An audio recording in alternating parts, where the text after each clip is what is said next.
The White Feather by P.G. Wodehouse. I expert opinions with apologies to gent opposite, said Klaus. I must say I don't think much of the team. Don't apologize to me, said Allardyce disgustedly as he filled the teapot. I think they're rotten. They ought to have got into form by now too, said Trevor. It's not as if this was the first game of the term. First game? Allardyce laughed shortly. Why, we've only got a couple of club matches and the return match with Ripton to end the season. It is about time they got into form, as you say. Klaus stared pensively into the fire. They struck me, he said, as the sort of team who'd get into form somewhere in the middle of the cricket season. That's about it, said Allardyce. Try those biscuits, Trevor. They're about the only good thing left in the place. School isn't what it was? Inquired Trevor, plunging a hand into the tin that stood on the floor beside him. No, said Allardyce, not only in footer but in everything. The place seems absolutely rotten. It's bad enough losing all our matches, or nearly all. Did you hear that Ripton took 37 points off us last term, and we only just managed to beat Greenberg by a try to nil? We got 30 points last year, he went on. 33 and 42 the year before. Why, we've always simply walked them. It's an understood thing that we smash them. And this year they held us all the time, and it was only a fluke that we scored at all. Their back miskicked and let Barry in. Barry struck me as the best of the outsides today, said Klaus. He's heavier than he was and faster. He's all right, agreed Allardyce. If only the centres would feed him, we might do something occasionally. But did you ever see such a pair of rotters? The man who was mocking me certainly didn't seem particularly brilliant. I don't even know his name. He didn't do anything at footer in my time, said Trevor. He's a chap called Attell. He wasn't here with you? He came after the summer holidays. I believe he was sacked from somewhere. He's no good, but there's nobody else. Colours have been simply a gift this year to anyone who can do a thing. Only Barry and myself left from last year's team. I never saw such a clearance as there was after the summer term. Where are the boys of the old brigade? Sighed Klaus. I don't know. I wish they were here, said Allardyce. Trevor and Klaus had come down, after the Easter term had been in progress for a fortnight, to play for an Oxford team against the school. The match had resulted in an absurdly easy victory for the visitors by over 40 points. Klaus had scored 5 tries off his own bat, and Trevor, if he had not fed his wings so conscientiously, would probably have scored an equal number. As it was, he had got through twice, and also dropped a goal. The two were now having a late tea with Allardyce in his study. Allardyce had succeeded Trevor as captain of football at Wrykyn, and had found the post anything but a sinecure. For Wrykyn had fallen for the time being on evil days. It was experiencing the reaction which so often takes place in a school in the year following a season of exceptional athletic prosperity. With Trevor as captain of football, both the Ripton matches had been won, and also 3 out of the 4 other school matches. In cricket, the 11 had had an even finer record, winning all their school matches, and likewise beating the MCC and Old Wrykynians. It was too early to prophesy concerning the fortunes of next term's cricket team, but if they were going to resemble the 15, Wrykyn was doomed to the worst athletic year it had experienced for a decade. It's a bit of a come-down after last season, isn't it? Resumed Allardyce, returning to his sorrows. It was a relief to him to discuss his painful case without restraint. We were a fine team last year, agreed Klaus, and especially strong on the left wing. By the way, I see you've moved Barry across. Yes, Attell can't pass much, but he passes better from right to left than from left to right. So, Barry being our scoring man, I shifted him across. The chap on the other wing, Stanning, isn't bad at times. Do you remember him? He's in Appleby's. Then Drummond's useful at half. Jolly useful, said Trevor. I thought he would be. I recommended you last year to keep your eye on him. Decent chap Drummond, said Klaus. About the only one there is left in the place, observed Allardyce gloomily. Our genial host, said Klaus, sawing at the cake, appears to have that tired feeling. He seems to have lost that joie de vivre of his, what? It must be pretty sickening, said Trevor sympathetically. I'm glad I wasn't captain in a bad year.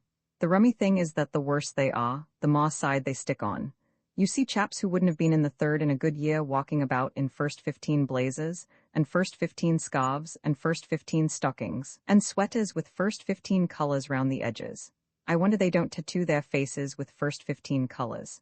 It would improve some of them, said Klaus. Allardyce resumed his melancholy remarks.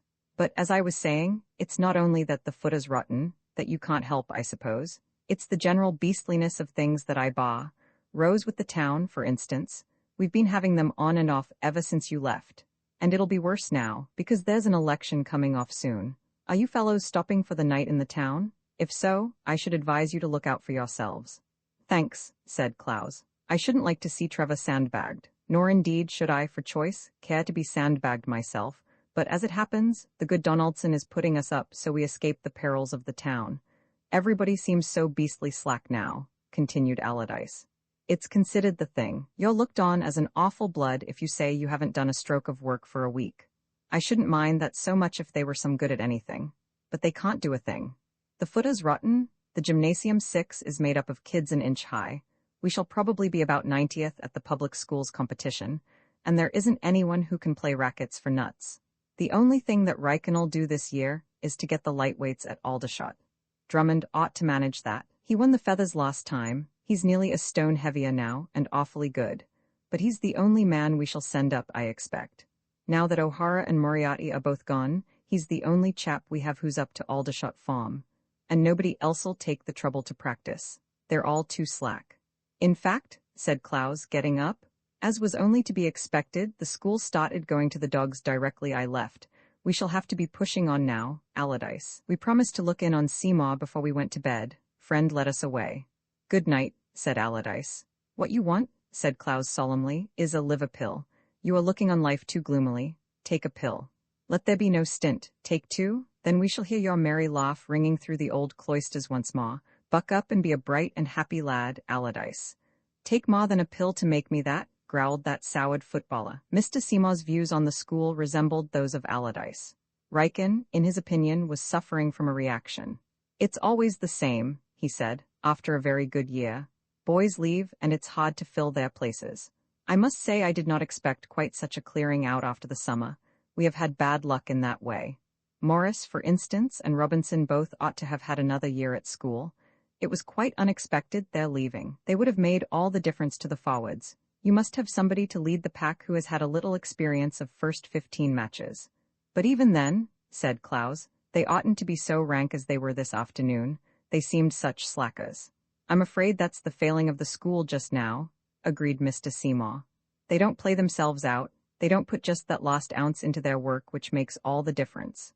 Klaus thought of saying that, to judge by appearances, they did not put in even the first ounce, but refrained. However low an opinion a games master may have, and even express, of his team, he does not like people to agree too cordially with his criticisms. Allardyce seems rather sick about it, said Trevor. I am sorry for Allardyce. It is always unpleasant to be the only survivor of an exceptionally good team. He can't forget last year's matches, and suffers continual disappointments because the present team does not play up to the same form. He was saying something about Rose with the town, said Trevor after a pause. Yes, there has certainly been some unpleasantness lately. It is the penalty we pay for being on the outskirts of a town. 4 years out of 5 nothing happens, but in the 5th, when the school has got a little out of hand. Oh, then it really has got out of hand?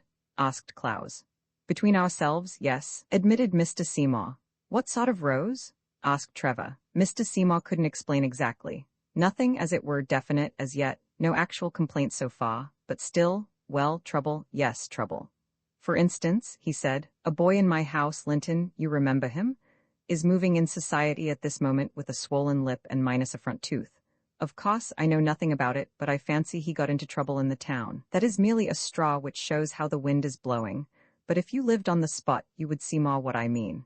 There is trouble in the air. And now that this election is coming on, I should not wonder if things came to a head. I can't remember a single election in Riken when there was not disorder in the town. And if the school is going to join in, as it probably will, I shall not be sorry when the holidays come. I know the headmaster is only waiting for an excuse to put the town out of bounds. But the kids have always had a few rows on with that school in the high street. What's its name? St. something? Said Klaus. Jude's, supplied Trevor. St. Jude's? Said Mr. Seymour. Have they? I didn't know that. Oh yes, I don't know how it started, but it's been going on for 2 or 3 years now. It's a schoolhouse feud really, but Dexter's are mixed up in it somehow. If a schoolhouse fag goes downtown, he runs like an antelope along the high street, unless he's got 1 or 2 friends with him. I saved dozens of kids from destruction when I was at school. The St. Jude's fellows lie in wait and dash out on them. I used to find schoolhouse fags fighting for their lives in back alleys. The enemy fled on my approach. My air of majesty overawed them. But a junior school feud matters very little, said Mr. Seymour. You say it has been going on for 3 years, and I have never heard of it till now. It is when the bigger fellows get mixed up with the town that we have to interfere. I wish the headmaster would put the place out of bounds entirely until the election is over. Except at election time, the town seems to go to sleep. That's what we ought to be doing, said Clowes to Trevor. I think we had better be off now, sir. We promised Mr. Donaldson to be in some time tonight. It's later than I thought, said Mr. Seymour. Good night, Clowes. How many tries was it that you scored this afternoon? 5. I wish you were still here to score them for instead of against us. Good night, Trevor. I was glad to see they tried you for Oxford, though you didn't get your blue. You'll be in next year all right. Good night. The 2 old Rykinians walked along the road towards Donaldson's. It was a fine night but misty. Jove, I'm quite tired, said Clowes. Hullo, what's up? They were opposite Appleby's at the moment. Clowes drew him into the shadow of the fence. There's a chap breaking out. I saw him shinning down a rope. Let's wait and see who it is. A moment later somebody ran softly through the gateway and disappeared down the road that led to the town. Who was it? Said Trevor. I couldn't see. I spotted him all right. It was that chap who was mocking me today, Stanning. Wonder what he's after. Perhaps he's gone to tar the statue. Like O'Hara, rather a sportsman. Rather a silly idiot, said Trevor. I hope he gets caught. You always were one of those kind, sympathetic chaps, said Clowes. Come on, or Donaldson'll be locking us out. Sheen's progress Sheen improved. He took to boxing as he had taken to 5s. He found that his 5s helped him. He could get about on his feet quickly, and his eye was trained to rapid work. His second lesson was not encouraging. He found that he had learned just enough to make him stiff and awkward, and no more. But he kept on, and by the end of the first week, Joe Bevan declared definitely that he would do, that he had the root of the matter in him, and now required only practice. I wish you could see like I can how you're improving, he said at the end of the 6th lesson, as they were resting after 5 minutes exercise with the medicine ball. I get 4 blows in on some of the gentlemen I teach to 1 what I get in on you, but it's like riding. When you can trot, you look forward to when you can gallop. And when you can gallop, you can't see yourself getting on any further. But you're improving all the time. But I can't gallop yet, said Sheen. Well, no, not gallop exactly, but you've only had 6 lessons.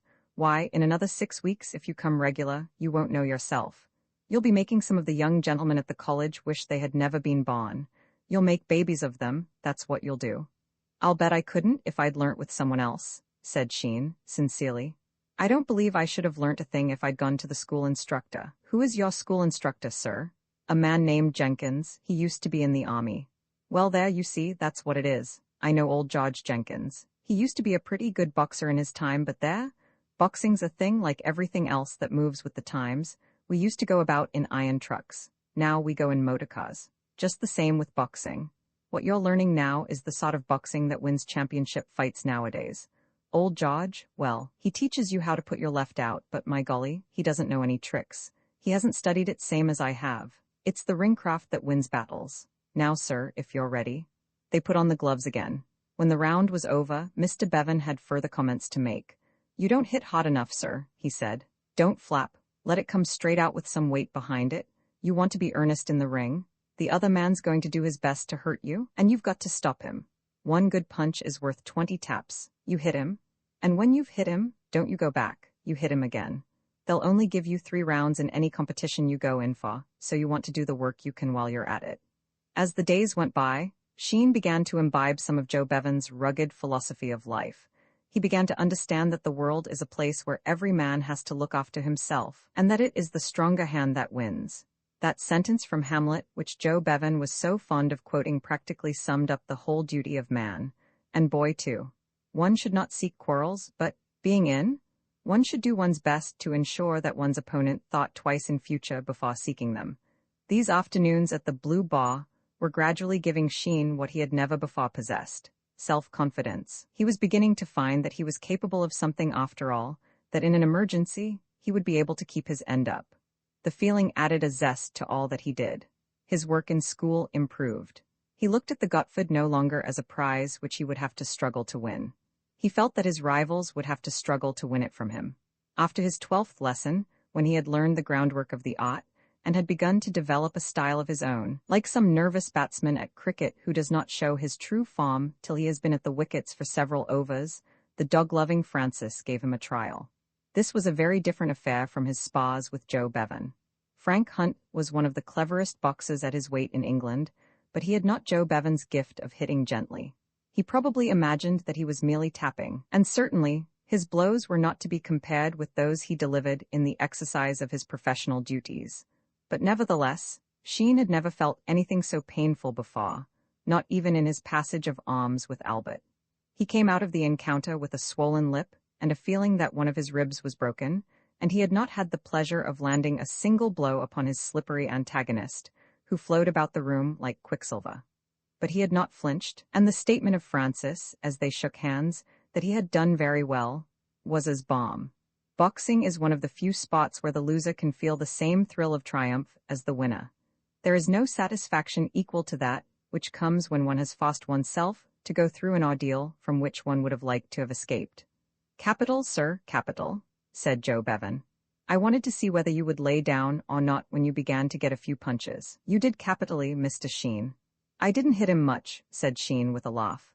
"Never mind, sir, you got hit, which was just as good. Some of the gentlemen I've taught wouldn't have taken half that. They're all right when they're on top and winning, and to see them shape you'd say to yourself, by George, here's a champion. But let him get a punch or two and hullo, says you, what's this? They don't like it, they lay down, but you kept on. There's one thing though, you want to keep that guard up when you duck. You slip him that way once, very well. Next time he's waiting for you. He doesn't hit straight, he hooks you, and you don't want many of those." Sheen enjoyed his surreptitious visits to the Blue Bar. Twice he escaped being caught in the most sensational way, and once Mr. Spence, who looked after the Wrykyn cricket and gymnasium and played everything equally well, nearly caused complications by inviting Sheen to play fives with him after school. Fortunately, the Gotford afforded an excellent excuse. As the time for the examination drew near, those who had entered for it were accustomed to become hermits to a great extent and to retire after school to work in their studies. "You mustn't overdo it, Sheen," said Mr. Spence. "You ought to get some exercise." "Oh, I do, sir," said Sheen. "I still play fives, but I play before breakfast now." He had had 1 or 2 games with Harrington of the schoolhouse, who did not care particularly whom he played with so long as his opponent was a useful man. Sheen being one of the few players in the school who were up to his form, Harrington ignored the cloud under which Sheen rested. When they met in the world outside the Fives-Cots, Harrington was polite, but made no overtures of friendship. That, it may be mentioned, was the attitude of everyone who did not actually cut Sheen. The exception was Jack Bruce, who had constituted himself audience to Sheen when the latter was practicing the piano, on 2 further occasions. But then Bruce was so silent by nature that for all practical purposes he might just as well have cut Sheen like the others. "We might have a game before breakfast sometime then," said Mr. Spence. He had noticed, being a master who did notice things, that Sheen appeared to have few friends, and had made up his mind that he would try and bring him out a little. Of the real facts of the case he knew, of course, nothing. "I should like to, sir," said Sheen. "Next Wednesday?" "All right, sir. I'll be there at 7. If you're before me, you might get the second cot, will you?" The second cot from the end nearest the boarding house was the best of the half-dozen Fives-Cots at Wrykyn. After school sometimes, you would see fags racing across the gravel to appropriate it for their masters. The rule was that whoever first pinned to the door a piece of paper with his name on it was the legal owner of the cot, and it was a stirring sight to see a dozen fags fighting to get at the door. But before breakfast, the cot might be had with less trouble. Meanwhile, Sheen paid his daily visits to the Blue Bar, losing flesh and gaining toughness with every lesson. The more he saw of Joe Bevan, the more he liked him, and appreciated his strong, simple outlook on life. Shakespeare was a great bond between them. Sheen had always been a student of the bard, and he and Joe would sit on the little veranda of the inn, looking over the river, until it was time for him to row back to the town, quoting passages at one another. Joe Bevan's knowledge of the plays, especially the tragedies, was wide, and at first inexplicable to Sheen. It was strange to hear him declaiming long speeches from Macbeth or Hamlet, and to think that he was by profession a pugilist. One evening he explained his curious erudition. In his youth, before he took to the ring in earnest, he had traveled with a Shakespearean repertory company. "I never played a star part," he confessed, "but I used to come on in the Battle of Bosworth and in Macbeth's castle and whatnot. I've been first citizen sometimes. I was the carpenter in Julius Caesar. That was my biggest part.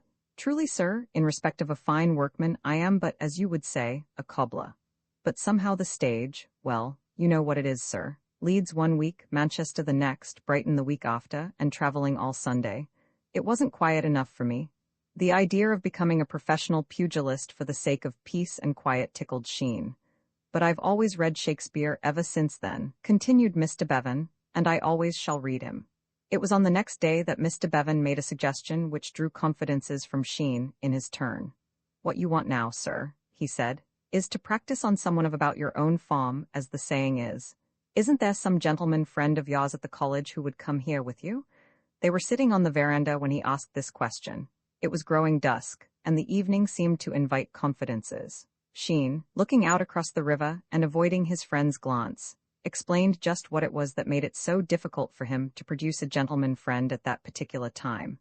He could feel Mr. Bevan's eye upon him, but he went through with it till the thing was told, boldly, and with no attempt to smooth over any of the unpleasant points. "Never you mind, sir," said Mr. Bevan consolingly as he finished. "We all lose our heads sometimes. I've seen the way you stand up to Francis, and I'll eat the medicine ball if you're not as plucky as anyone. It's simply a question of keeping your head. You wouldn't do a thing like that again, not you? Don't you worry yourself, sir. We're all alike when we get bustled. We don't know what we're doing, and by the time we've put our hands up and got into shape, why, it's all over, and there you are. Don't you worry yourself, sir." "You're an awfully good sort, Joe," said Sheen gratefully. Roman 11, a small incident failing a gentleman friend, Mr. Bevan was obliged to do what he could by means of local talent. On Sheen's next visit, he was introduced to a burly youth of his own age, very taciturn, and apparently ferocious.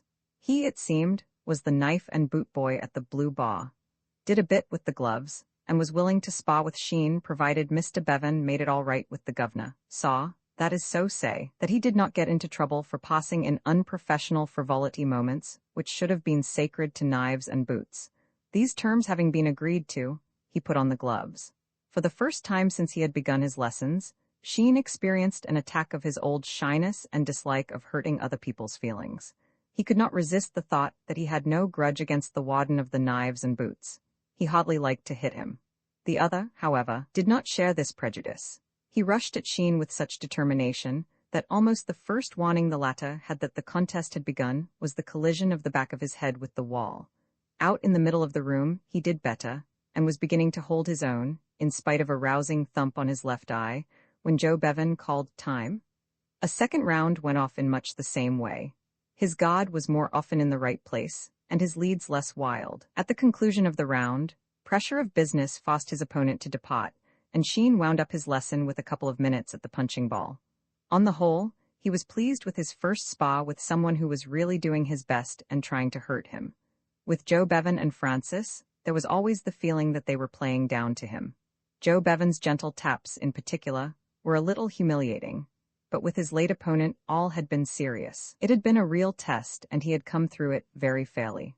On the whole, he had taken more than he had given. His eye would look curious tomorrow, but already he had thought out a way of foiling the burly youth's rushes. Next time he would really show his true form. The morrow, on which Sheen expected his eye to look curious, was the day he had promised to play fives with Mr. Spence. He hoped that at the early hour at which they had arranged to play, it would not have reached its worst stage, but when he looked in the glass at 6:45, he beheld a small ridge of purple beneath it. It was not large, nor did it interfere with his sight, but it was very visible. Mr. Spence, however, was a sportsman, and had boxed himself in his time, so there was a chance that nothing would be said.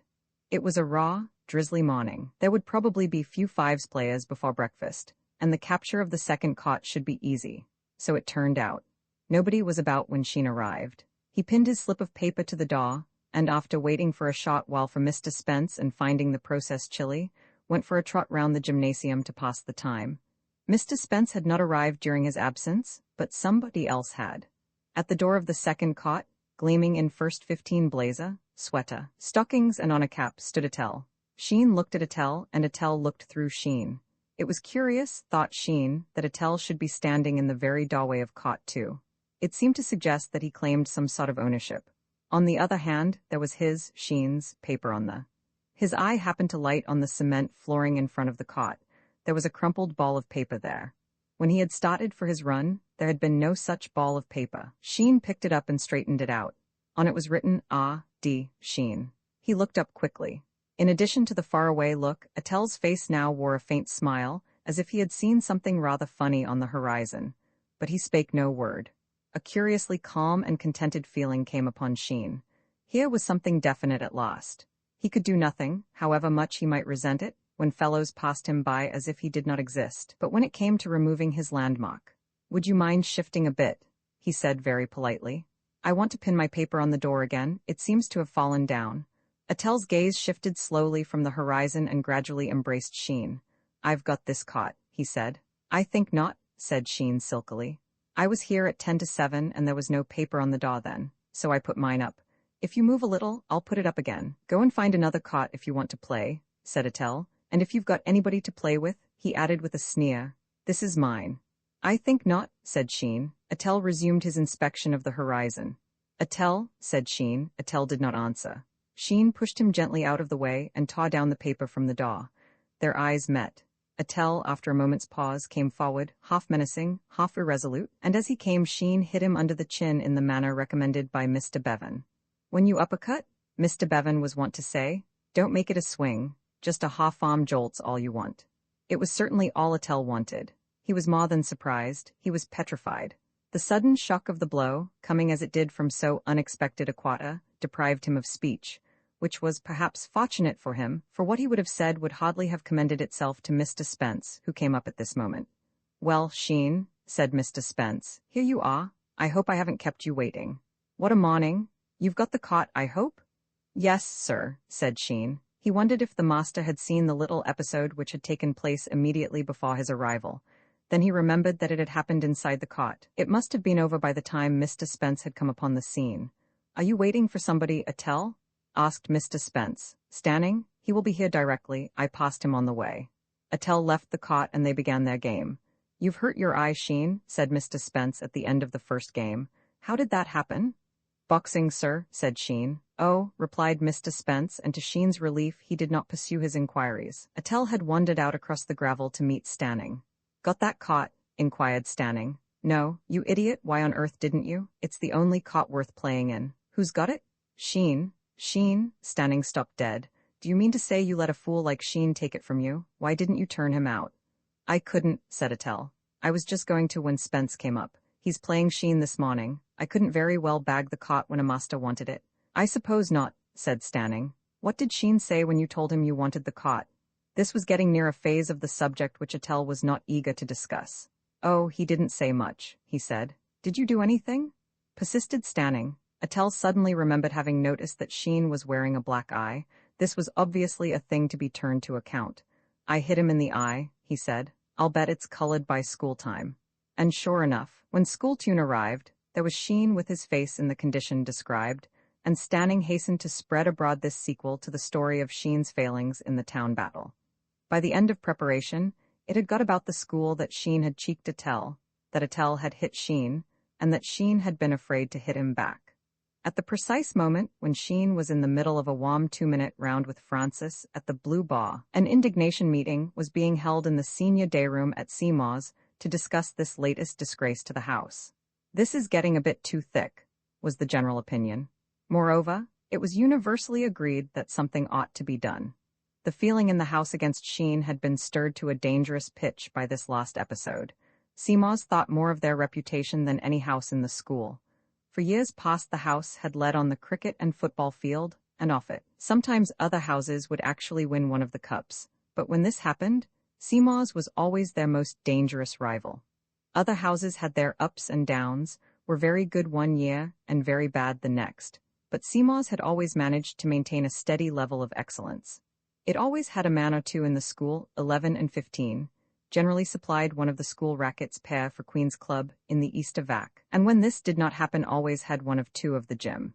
6 or shooting 8, or a few men who had won scholarships at the varsities. The pride of a house is almost keener than the pride of a school. From the first minute he entered the house a new boy was made to feel that, in coming to Seymour's, he had accepted a responsibility that his reputation was not his own, but belonged to the house. If he did well, the glory would be Seymour's glory.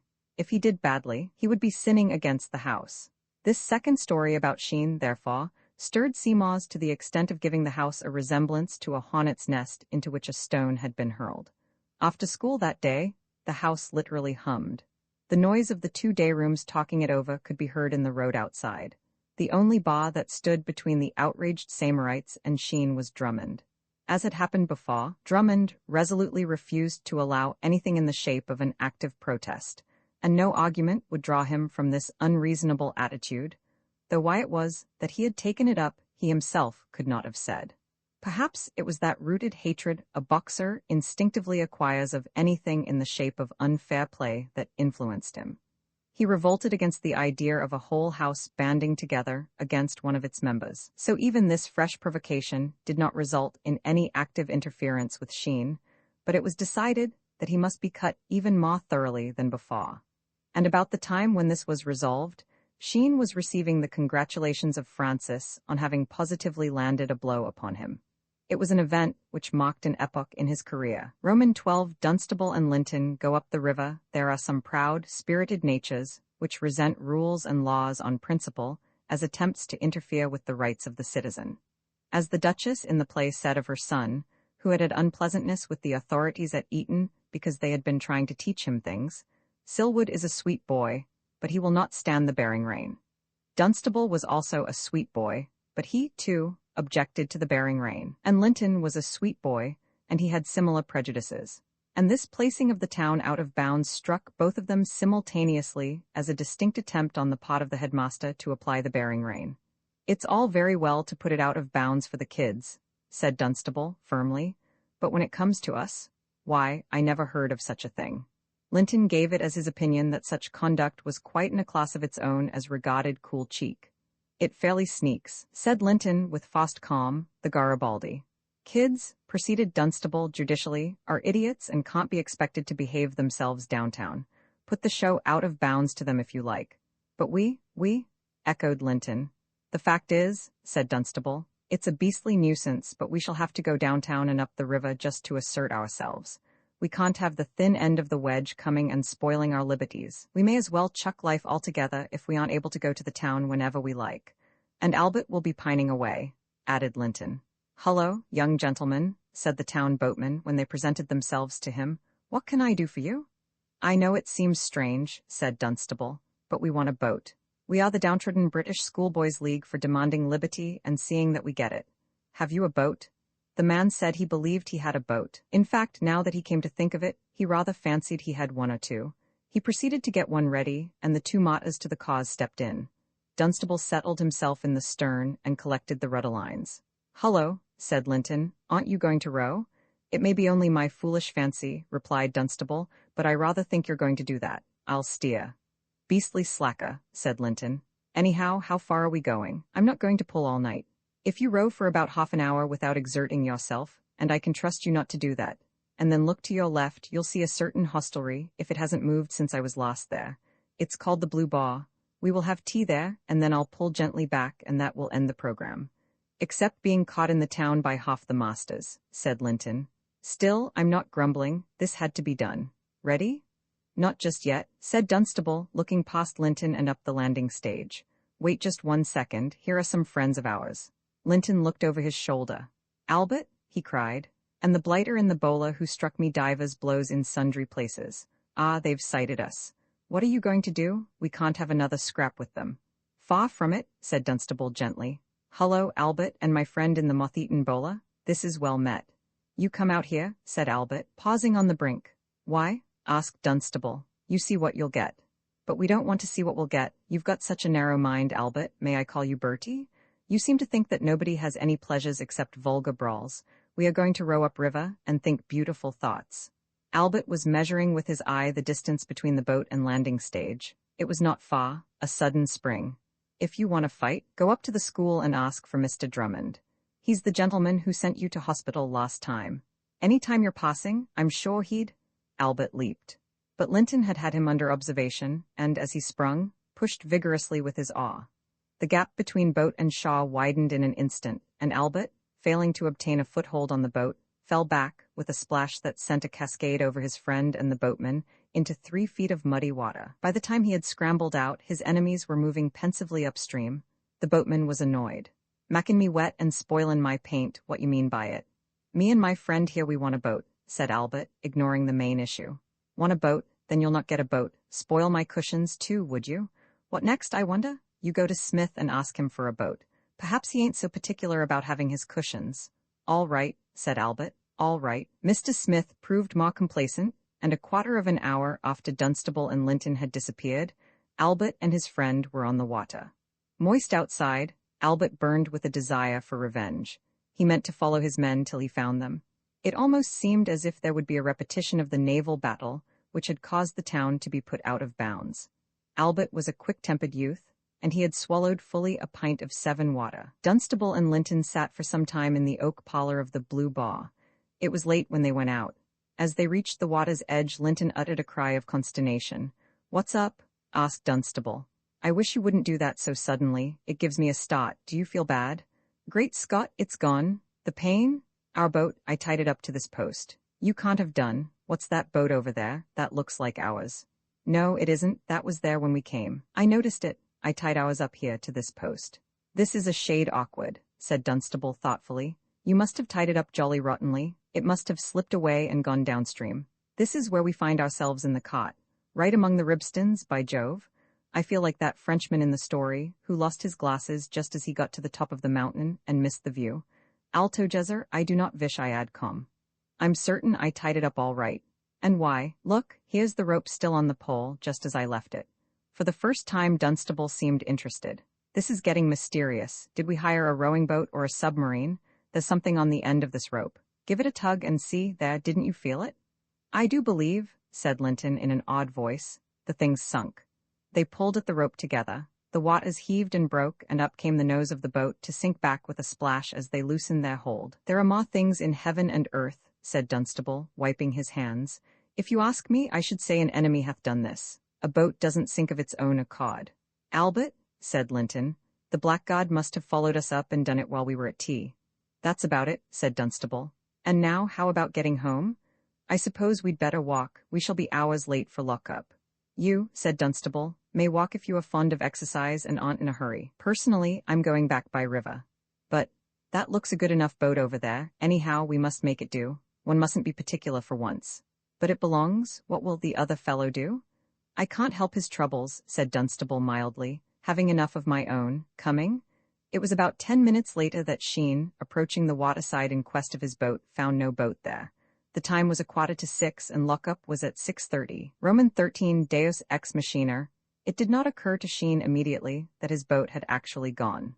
The full beauty of the situation was some moments in coming home to him. At first, he merely thought that somebody had moved it to another part of the bank, as the authorities at the inn had done once or twice in the past, to make room for the boats of fresh visitors. Walking along the lawn in search of it, he came upon the stake to which Dunstable's submerged craft was attached. He gave the rope a tentative pull, and was surprised to find that there was a heavy drag on the end of it. Then suddenly the truth flashed across him. "Heavens!" he cried, "it's sunk." Joe Bevan and other allies lent their aid to the pulling. The lost boat came out of the river like some huge fish and finally rested on the bank, oozing water and drenching the grass in all directions. Joe Bevan stooped down and examined it in the dim light. "What's happened here, sir?" he said. "Is that there's a plank gone from the bottom. Smashed clean out, it is. Not started, it isn't. Smashed clean out. That's what it is. Someone must have been here and done it." Sheen looked at the boat and saw that he was right. A plank in the middle had been splintered. It looked as if somebody had driven some heavy instrument into it. As a matter of fact, Albert had effected the job with the butt end of an awl. The damage was not ruinous. A carpenter could put the thing right at no great expense, but it would take time, and meanwhile the minutes were flying, and lock-up was now little more than half an hour away. "What'll you do, sir?" asked Bevan. That was just what Sheen was asking himself. What could he do?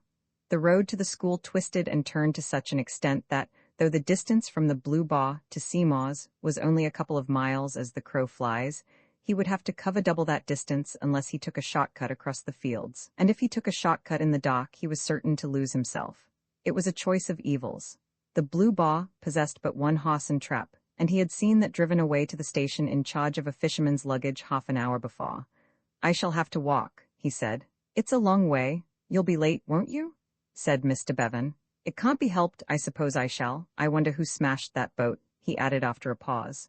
Passing through the inn on his way to the road, he made inquiries. It appeared that 2 young gentlemen from the school had been there to tea. They had arrived in a boat and gone away in a boat. Nobody else had come into the inn. Suspicion obviously rested upon them. "Do you remember anything about them?" asked Sheen. Further details came out. One of the pair had worn a cap like Sheen's. The other's headgear, minutely described, showed him that its owner was a member of the school's second 11. Sheen pursued the inquiry. He would be so late in any case that a minute or so more or less would make no material difference, and he was very anxious to find out, if possible, who it was that had placed him in this difficulty. He knew that he was unpopular in the school, but he had not looked for this sort of thing. Then somebody suddenly remembered having heard one of the pair address the other by name. "What name?" asked Sheen. His informant was not sure. "Would it be Linton?" "Linton," said Sheen. That was it. Sheen thanked him and departed, still puzzled. Linton, as he knew him, was not the sort of fellow to do a thing like that. And the other, the second 11 man, must be Dunstable. They were always about together. He did not know much about Dunstable, but he could hardly believe that this sort of thing was his farm either. Well, he would have to think of that later. He must concentrate himself now on covering the distance to the school in the minimum of time. He looked at his watch. 20 minutes more. If he hurried, he might not be so very late. He wished that somebody would come by in a cart and give him a lift. He stopped and listened. No sound of horse's hoof broke the silence. He walked on again. Then, faint at first but growing stronger every instant, there came from some point in the road far behind him a steady droning sound. He almost shouted with joy. A motor? Even now he might do it. But could he stop it? Would the motorist pay any attention to him, or would he flash past and leave him in the dust? From the rate at which the drone increased, the car seemed to be traveling at a rare speed. He moved to one side of the road and waited. He could see the lights now, flying towards him. Then, as the car hummed past, he recognized its driver and put all he knew into a shout. "Bruce?" he cried. For a moment it seemed as if he had not been heard. The driver paid not the smallest attention. As far as he could see, he looked neither to the left nor to right. Then the car slowed down and, backing, came slowly to where he stood. "Hullo," said the driver. "Who's that?" Jack Bruce was alone in the car, muffled to the eyes in an overcoat. It was more by his general appearance than his face that Sheen had recognized him. "It's me, Sheen. I say, Bruce, I wish you'd give me a lift to Seymour's, will you?" There was never any waste of words about Jack Bruce. Of all the 634 boys at Riken, he was probably the only one whose next remark in such circumstances would not have been a question. Bruce seldom asked questions, never if they wasted time. "Hop in," he said. Sheen consulted his watch again. "Lockup's in a quarter of an hour," he said, "but they give us 10 minutes grace. That allows us plenty of time, doesn't it? Do it in 7 minutes if you like." "Don't hurry," said Sheen. "I've never been in a motor before, and I don't want to cut the experience short. It's awfully good of you to give me a lift." "That's all right," said Bruce. "Were you going anywhere? Am I taking you out of your way?" "No, I was just trying the car. It's a new one. The pater's just got it." "Do you do much of this?" said Sheen. "Good bit. I'm going in for the motor business when I leave school. So all this is training?" "That's it." There was a pause. "You seem to be going at a good pace just now," said Sheen. "About 30 miles an hour. She can move all right." "That's faster than you're allowed to go, isn't it?" "Yes. You've never been caught, have you?" "Not yet. I want to see how much pace I can get out of her, because she'll be useful when the election really comes on. Bringing voters to the poll, you know. That's why the pater bought this new car. It's a beauty. His other's only a little runabout. Doesn't your father mind your motoring?" "Likes it," said Jack Bruce. It seemed to Sheen that it was about time that he volunteered some information about himself, instead of plying his companion with questions. It was pleasant talking to a Rykinian again, and Jack Bruce had apparently either not heard of the Albert incident, or else he was not influenced by it in any way. "You've got me out of an awful hole, Bruce," he began. "That's all right. Been out for a walk. I'd been to the Blue Bar." "Oh," said Bruce. He did not seem to wish to know why Sheen had been there. Sheen proceeded to explain. "I suppose you've heard all about me," he said uncomfortably. "About the town, you know, that fight, not joining in." "Heard something about it," said Bruce. "I went downtown again after that," said Sheen, "and met the same fellows who were fighting Linton and the others. They came for me, and I was getting awfully mauled when Joe Bevan turned up." "Oh, is Joe back again?" "Do you know him?" asked Sheen in surprise. "Oh yes, I used to go to the Blue Bar to learn boxing from him all last summer holidays." "Did you really? Why, that's what I'm doing now." "Good man," said Bruce. "Isn't he a splendid teacher?" "Ripping. But I didn't know you boxed, Bruce. You never went in for any of the school competitions." I'm rather a rotten weight, 10.6, too heavy for the lightweights and not heavy enough for the middles. Besides, the competitions here are really into house. They don't want day boys going in for them. Are you going to box for CMAs? That's what I want to do. You see, it would be rather a scar, wouldn't it? After what's happened, you know. I suppose it would. I should like to do something. It's not very pleasant, he added with a forced laugh, being considered a disgrace to the house and cut by everyone. Suppose not. The difficulty is Drummond. You see, we are both the same weight, and he's much better than I am. I'm hoping that he'll go in for the middles and let me take the lightweights. There's nobody he couldn't beat in the middles, though he would be giving away a stone. Have you asked him? Not yet. I want to keep it dark that I'm learning to box, just at present. Spring it on them suddenly? Yes, of course, I can't let it get about that I go to Joe Bevan, because I have to break bounds every time I do it. The upper river's out of bounds now for boarders, isn't it? Yes. Jack Bruce sat in silence for a while, his gaze concentrated on the road in front of him. Why go by river at all?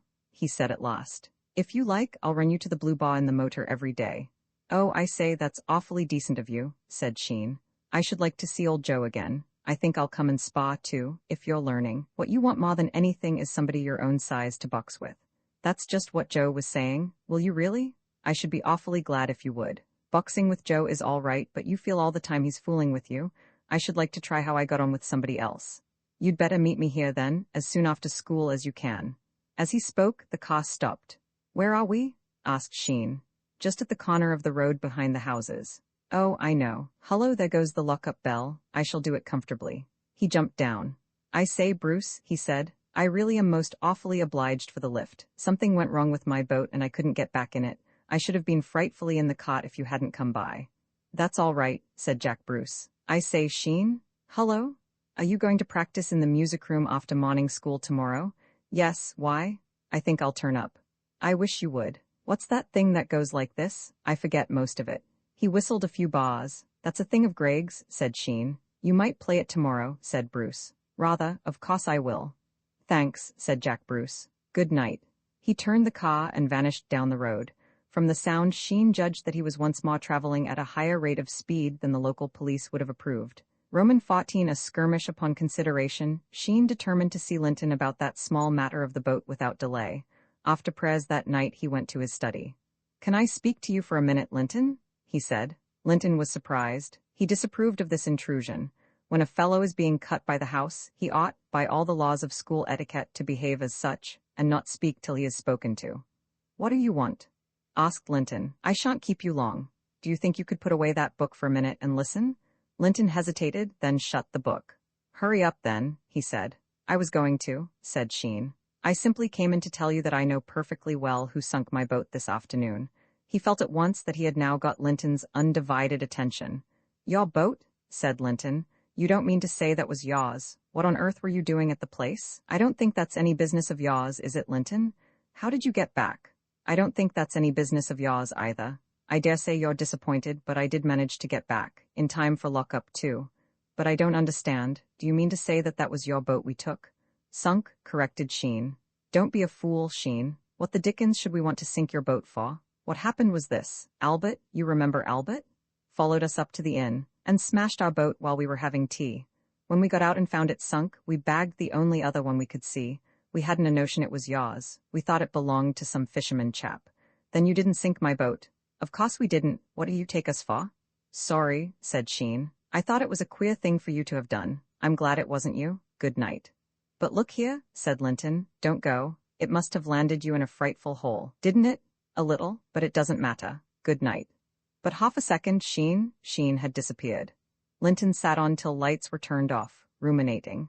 He had a very tender conscience where other members of the school were concerned, though it was tougher as regarded masters, and he was full of remorse at the thought of how nearly he had got Sheen into trouble by borrowing his boat that afternoon. It seemed to him that it was his duty to make it up to him in some way. It was characteristic of Linton that the episode did not, in any way, alter his attitude towards Sheen. Another boy in a similar position might have become effusively friendly. Linton looked on the affair in a calm, judicial spirit. He had done Sheen a bad turn, but that was no reason why he should fling himself on his neck and swear eternal friendship. His demeanor on the occasions when they came in contact with each other remained the same. He did not speak to him, and he did not seem to see him. But all the while he was remembering that somehow or other, he must do him a good turn of some sort, by way of leveling things up again. When that good turn had been done, he might dismiss him from his thoughts altogether. Sheen, for his part, made no attempt to trade on the matter of the boat. He seemed as little anxious to be friendly with Linton as Linton was to be friendly with him. For this, Linton was grateful, and continued to keep his eyes open in the hope of finding some opportunity of squaring up matters between them. His chance was not long in coming. The feeling in the house against Sheen, caused by the story of his encounter with Attell, had not diminished. Stanning had fostered it in various little ways. It was not difficult. When a house of the standing in the school which Seymour's possessed exhibits a weak spot, the rest of the school do not require a great deal of encouragement to go on prodding that weak spot. In short, the school rotted Seymour's about Sheen, and Seymour's raged impotently. Fags of other houses expended much crude satire on Seymour's fags, and even the seniors of the house came in for their share of the baiting. Most of the houses at Wrykyn were jealous of Seymour's, and this struck them as an admirable opportunity of getting something of their own back. One afternoon, not long after Sheen's conversation with Linton, Stanning came into Seymour's senior day room and sat down on the table. The senior day room objected to members of other houses coming and sitting on their table as if they had bought that rickety piece of furniture. But Stanning's reputation as a bruiser kept their resentment within bounds. "Hullo, you chaps," said Stanning. The members of the senior day room made no reply, but continued, as Mr. Kipling has it, to persecute their vocations. Most of them were brewing. They went on brewing with the earnest concentration of chefs. "You're a cheery lot," said Stanning. "But I don't wonder you've got the hump. I should be a bit sick if we'd got a skunk like that in our house." "Heard the latest?" some lunatic said. "No, what?" Thereby delivering the day room bound into the hands of the enemy. Sheen's apologized to Attell. There was a sensation in the senior day room, as Stanning had expected. He knew his men. He was perfectly aware that any story which centered round Sheen's cowardice would be believed by them, so he had not troubled to invent a lie which it would be difficult to disprove. He knew that in the present state of feeling in the house Sheen would not be given a hearing. "No?" shouted the senior day room. This was the last straw. The fellow seemed to go out of his way to lower the prestige of the house. "Fact," said Stanning. "I thought you knew." He continued to sit on the table, swinging his legs, while the full horror of his story sunk into the senior day room mind. "I wonder you don't do something about it. Why don't you touch him up? He's not a prefect." But they were not prepared to go to that length. The senior day room had a great respect both for Drummond's word and his skill with his hands. He had said he would slay anyone who touched Sheen, and they were of opinion that he would do it. "He isn't in," said one of the brewers, looking up from his toasting fork. "His study door was open when I passed." "I say, why not rag his study?" suggested another thickly, through a mouthful of toast. Stanning smiled. "Good idea," he said. It struck him that some small upheaval of Sheen's study furniture, coupled with the burning of one or two books, might check to some extent that students work for the Gotford. And if Sheen could be stopped working for the Gotford, he, Stanning, would romp home. In the matter of brilliance, there was no comparison between them. It was Sheen's painful habit of work which made him dangerous.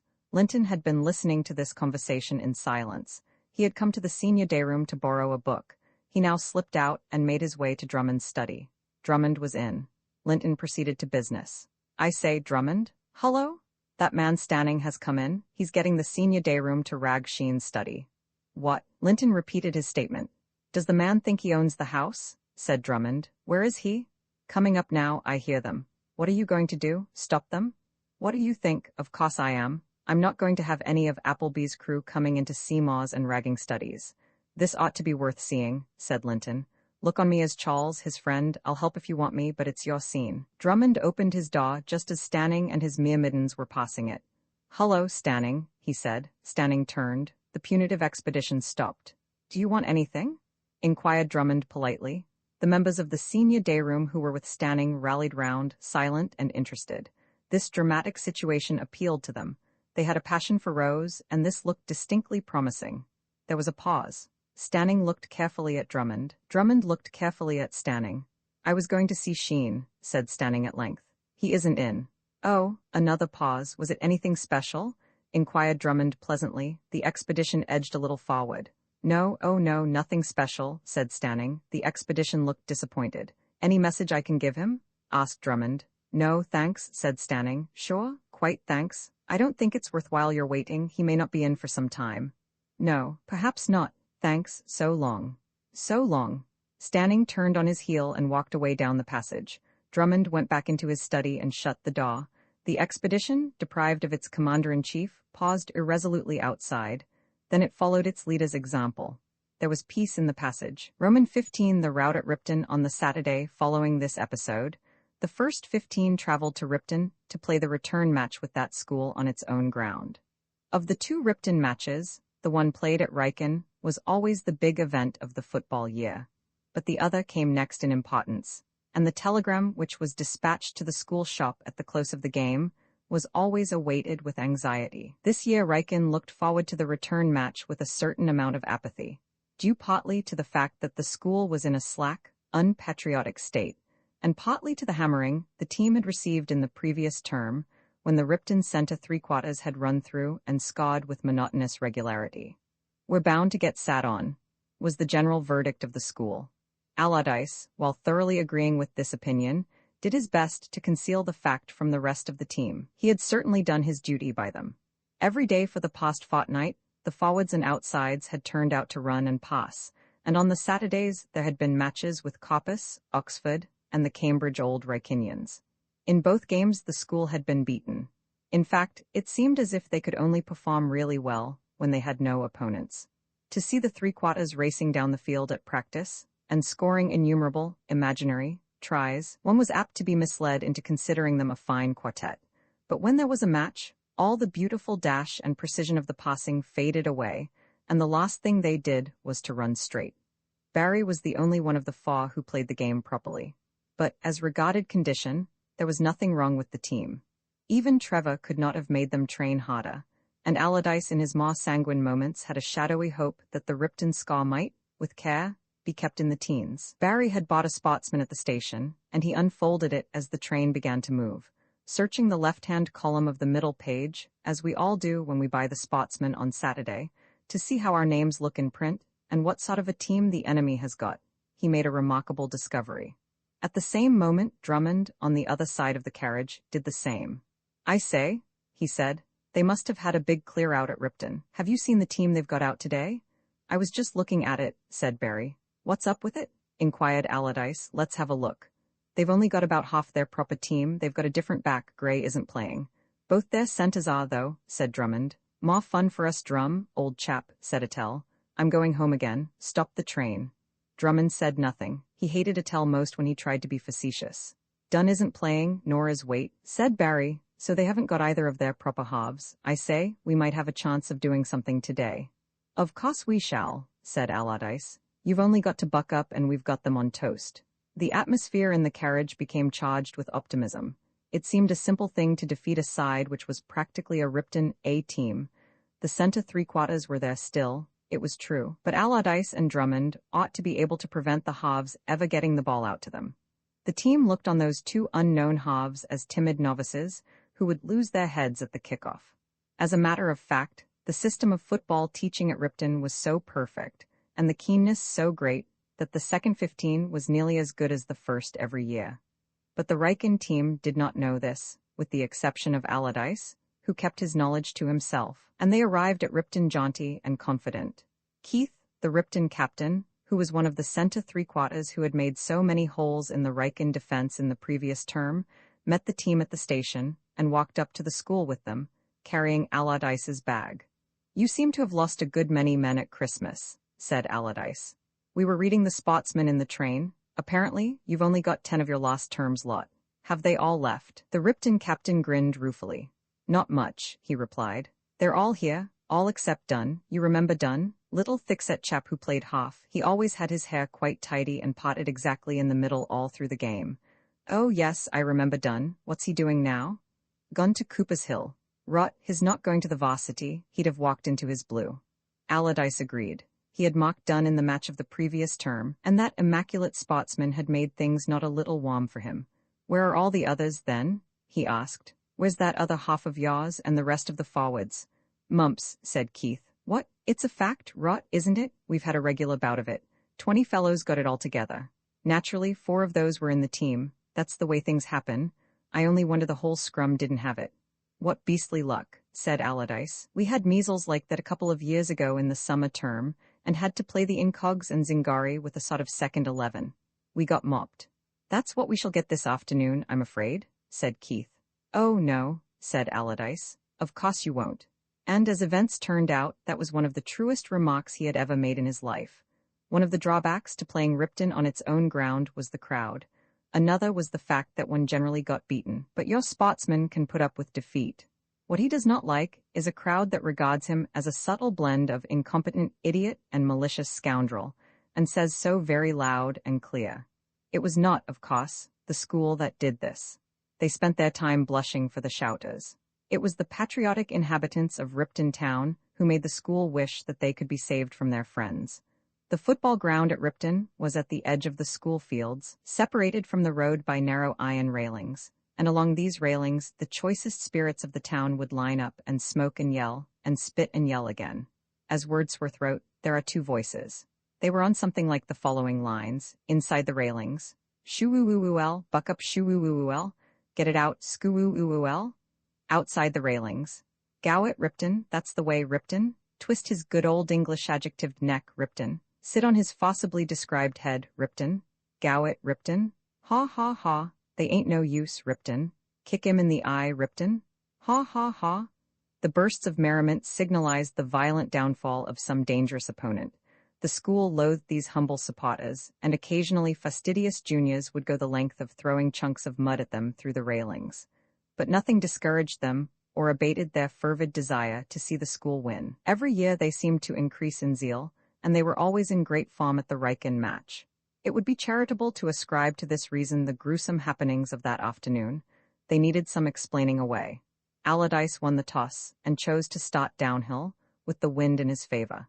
It is always best to get these advantages at the beginning of the game.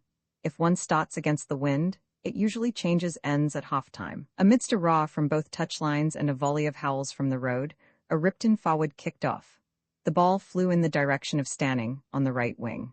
A storm of laughter arose from the road as he dropped it. The first scrum was formed on the Wrykyn 25 line. The Ripton forwards got the ball and heeled with their usual neatness. The Ripton half who was taking the scrum gathered it cleanly and passed to his colleague.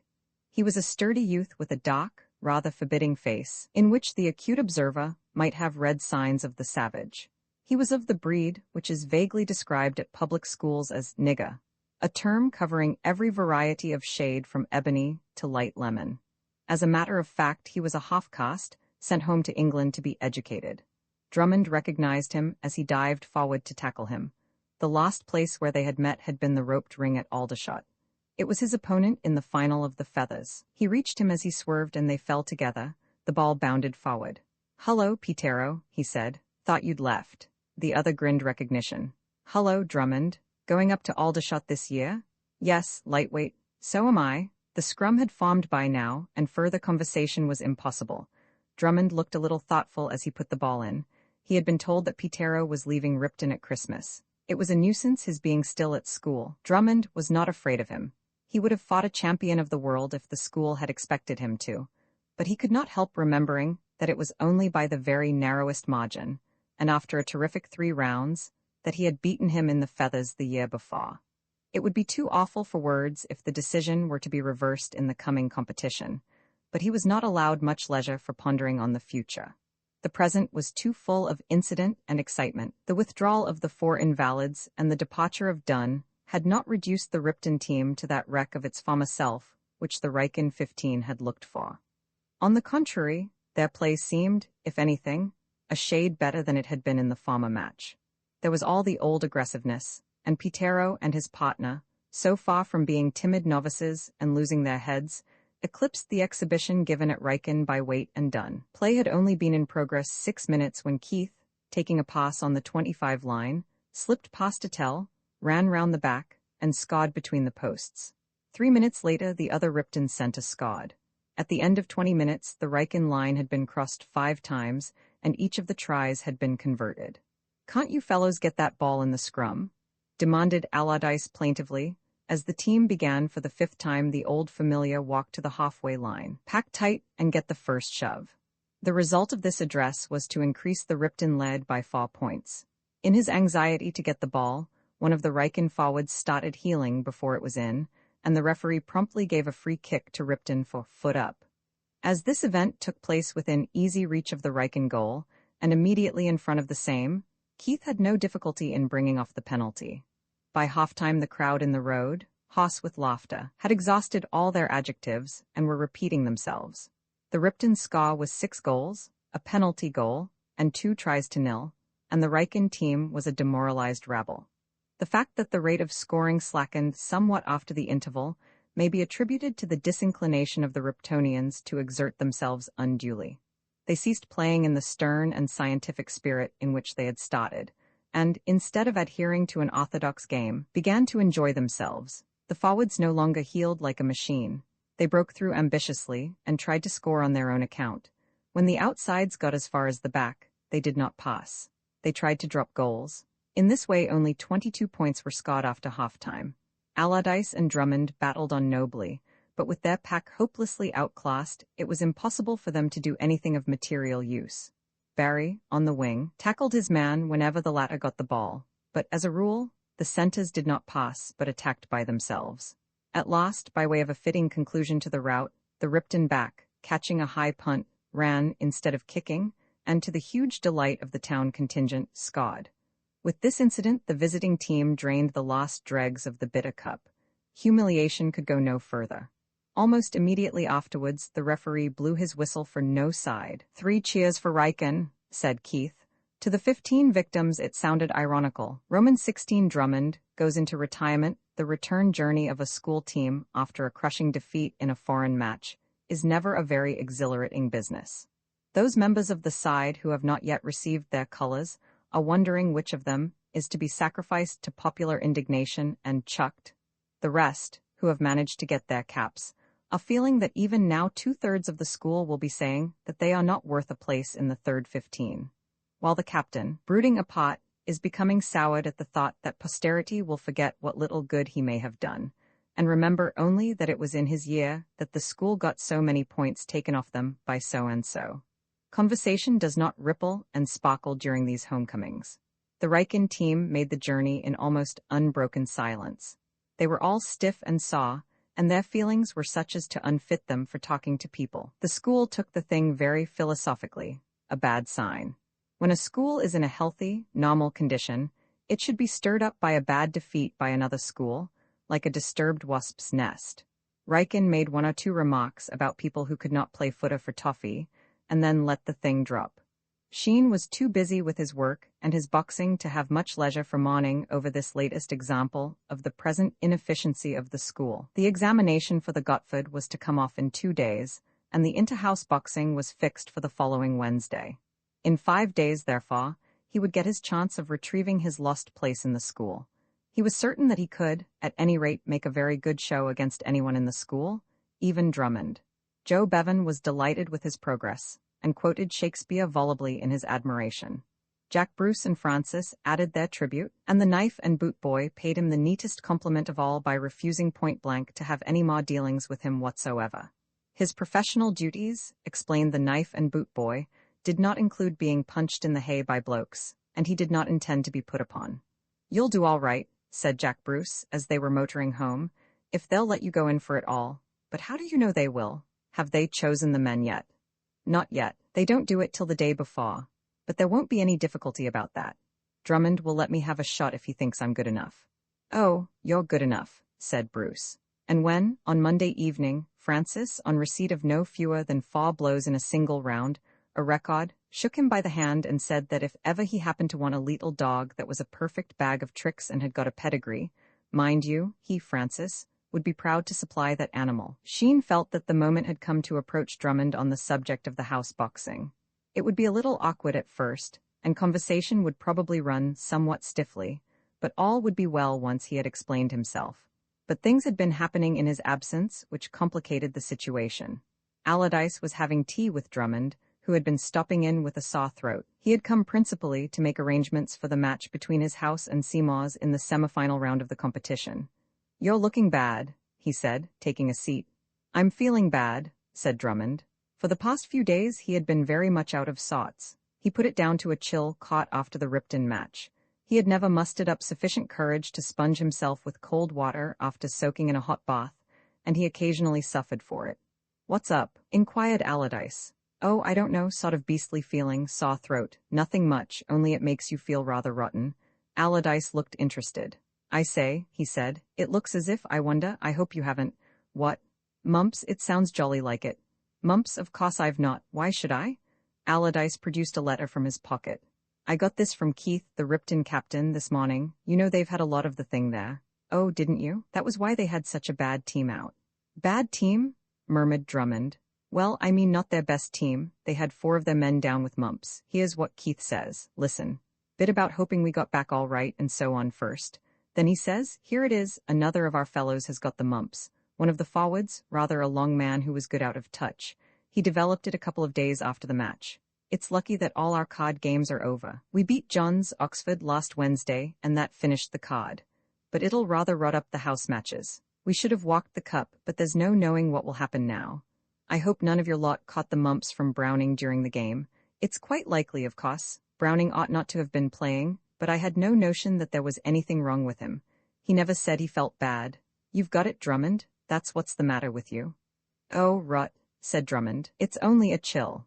But the school doctor, who had looked in at the house to dose a small Samorit who had indulged too heartily in the pleasures of the table, had other views, and before lock-up, Drummond was hurried off to the infirmary. Sheen went to Drummond's study after preparation had begun, and was surprised to find him out. Not being on speaking terms with a single member of the house, he was always out of date as regarded items of school news. As a rule, he had to wait until Jack Bruce told him before learning of any occurrence of interest. He had no notion that mumps was the cause of Drummond's absence, and he sat and waited patiently for him in his study till the bell rang for prayers. The only possible explanation that occurred to him was that Drummond was in somebody else's study, and he could not put his theory to the test by going and looking. It was only when Drummond did not put in an appearance at prayers that Sheen began to suspect that something might have happened. It was maddening not to be able to make inquiries. He had almost decided to go and ask Linton, and risk whatever might be the consequences of such a step, when he remembered that the matron must know. He went to her, and was told that Drummond was in the infirmary. He could not help seeing that this made his position a great deal more difficult. In 10 minutes he could have explained matters to Drummond if he had found him in his study. But it would be a more difficult task to put the thing clearly in a letter. Meanwhile, it was bedtime, and he soon found his hands too full with his dormitory to enable him to think out the phrasing of that letter. The dormitory, which was recruited entirely from the junior day room, had heard of Drummond's departure with rejoicings. They liked Drummond, but he was a good deal too fond of the iron hand for their tastes. A night with Sheen in charge should prove a welcome change. A deafening uproar was going on when Sheen arrived, and as he came into the room, somebody turned the gas out. He found some matches on the chest of drawers, and lit it again just in time to see a spot of youth tearing the clothes off his bed and piling them on the floor. A month before he would not have known how to grapple with such a situation, but his evenings with Joe Bevan had given him the habit of making up his mind and acting rapidly. Drummond was wont to keep a swagger stick by his bedside for the better observance of law and order. Sheen possessed himself of this swagger stick, and reasoned with the spot of youth. The rest of the dormitory looked on in interested silence. It was a critical moment, and on his handling of it depended Sheen's victory or defeat. If he did not keep his head, he was lost. A dormitory is merciless to a prefect whose weakness they have discovered. Sheen kept his head. In a quiet, pleasant voice, fingering the swagger stick, as he spoke, in an absent manner, he requested his young friend to remake the bed rapidly and completely. For the space of 5 minutes no sound broke the silence except the rustle of sheets and blankets. At the end of that period the bed looked as good as new. "Thanks," said Sheen gratefully. "That's very kind of you." He turned to the rest of the dormitory. "Don't let me detain you," he said politely. "Get into bed as soon as you like."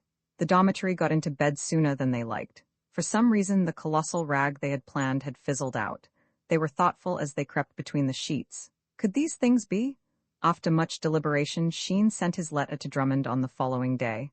It was not a long letter, but it was carefully worded. It explained that he had taken up boxing of late, and ended with a request that he might be allowed to act as Drummond's understudy in the house competitions.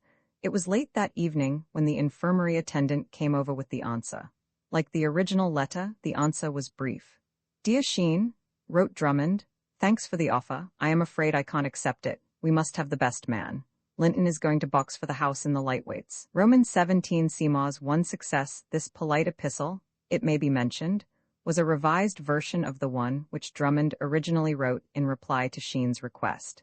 His first impulse had been to answer in the brief words, "Don't be a fool," for Sheen's letter had struck him as nothing more than a contemptible piece of posing, and he had all the hatred for poses which is a characteristic of the plain and straightforward type of mind. It seemed to him that Sheen, as he expressed it to himself, was trying to do the boy hero. In the school library, which had been stocked during the Dark Ages, when that type of story was popular, there were numerous school stories in which the hero retrieved a rocky reputation by thrashing the bully, displaying in the encounter an intuitive but overwhelming skill with his fists. Drummond could not help feeling that Sheen must have been reading one of these stories. It was all very fine and noble of him to want to show that he was no coward after all, like Leo Comendelli, or whatever his beastly name was, in The Lads of St. Ethelberta's, or some such piffling book. But, thought Drummond in his cold, practical way, what about the house? If Sheen thought that Seamows was going to chuck away all chance of winning one of the inter-house events, simply in order to give him an opportunity of doing the young hero, the sooner he got rid of that sort of idea, the better. If he wanted to do the Leo Comendelli business, let him go and chuck a kid into the river, and jump in and save him. But he wasn't going to have the house let in for 20 Sheens. Such were the meditations of Drummond when the infirmary attendant brought Sheen's letter to him, and he seized pencil and paper and wrote, "Don't be a fool." But pity succeeded contempt, and he tore up the writing. After all, however much he had deserved it, the man had had a bad time. It was no use jumping on him, and at one time they had been pals. Might as well do the thing politely. All of which reflections would have been prevented had Sheen thought of mentioning the simple fact that it was Joe Bevan who had given him the lessons to which he referred in his letter. But he had decided not to do so, wishing to avoid long explanations. And there was, he felt, a chance that the letter might come into other hands than those of Drummond. So he had preserved silence on that point, thereby wrecking his entire scheme. It struck him that he might go to Linton, explain his position, and ask him to withdraw in his favor, but there were difficulties in the way of that cause. There is a great deal of red tape about the athletic arrangements of a house at a public school. When once an order has gone forth, it is difficult to get it repealed. Linton had been chosen to represent the house in the lightweights, and he would carry out orders. Only illness would prevent him appearing in the ring. Sheen made up his mind not to try to take his place, and went through the days a victim to gloom, which was caused by other things besides his disappointment respecting the boxing competition. The Gotford examination was over now, and he was not satisfied with his performance. Though he did not know it, his dissatisfaction was due principally to the fact that, owing to his isolation, he had been unable to compare notes after the examinations with the others. Doing an examination without comparing notes subsequently with one's rivals is like playing golf against a bogey. The imaginary rival against whom one pits oneself never makes a mistake. Our own, howlers, stand out in all their horrid nakedness, but we do not realize that our rivals have probably made others far worse. In this way Sheen plumbed the depths of depression. The Gotford was a purely classical examination, with the exception of one paper, a general knowledge paper, and it was in this that Sheen fancied he had failed so miserably. His Greek and Latin verse were always good. His prose, he felt, was not altogether beyond the pale, but in the general knowledge paper he had come down heavily. As a matter of fact, if he had only known, the paper was an exceptionally hard one, and there was not a single candidate for the scholarship who felt satisfied with his treatment of it. It was to questions 10, 11, and 13 of this paper that Cardew, of the schoolhouse, who had entered for the scholarship for the sole reason that competitors got excused 2 clear days of ordinary schoolwork, wrote the following answer, see Encyclopedia Britannica, Times edition. If they really wanted to know, he said subsequently, that was the authority to go to. He himself would probably misinform them altogether. In addition to the Gotford and the house boxing, the house fives now came on, and the authorities of Seamows were in no small perplexity. They met together in Rigby's study to discuss the matter. Their difficulty was this. There was only one inmate of Seamows who had a chance of carrying off the House Fives Cup, and that was Sheen. The house was asking itself what was to be done about it. You see, said Rigby, you can look at it in 2 ways, whichever you like. We ought certainly to send in our best man for the pot, whatever sort of chap he is. But then, come to think of it, Sheen can't very well be said to belong to the house at all. When a man's been cut dead during the whole term, he can't be looked on as one of the house very well. See what I mean?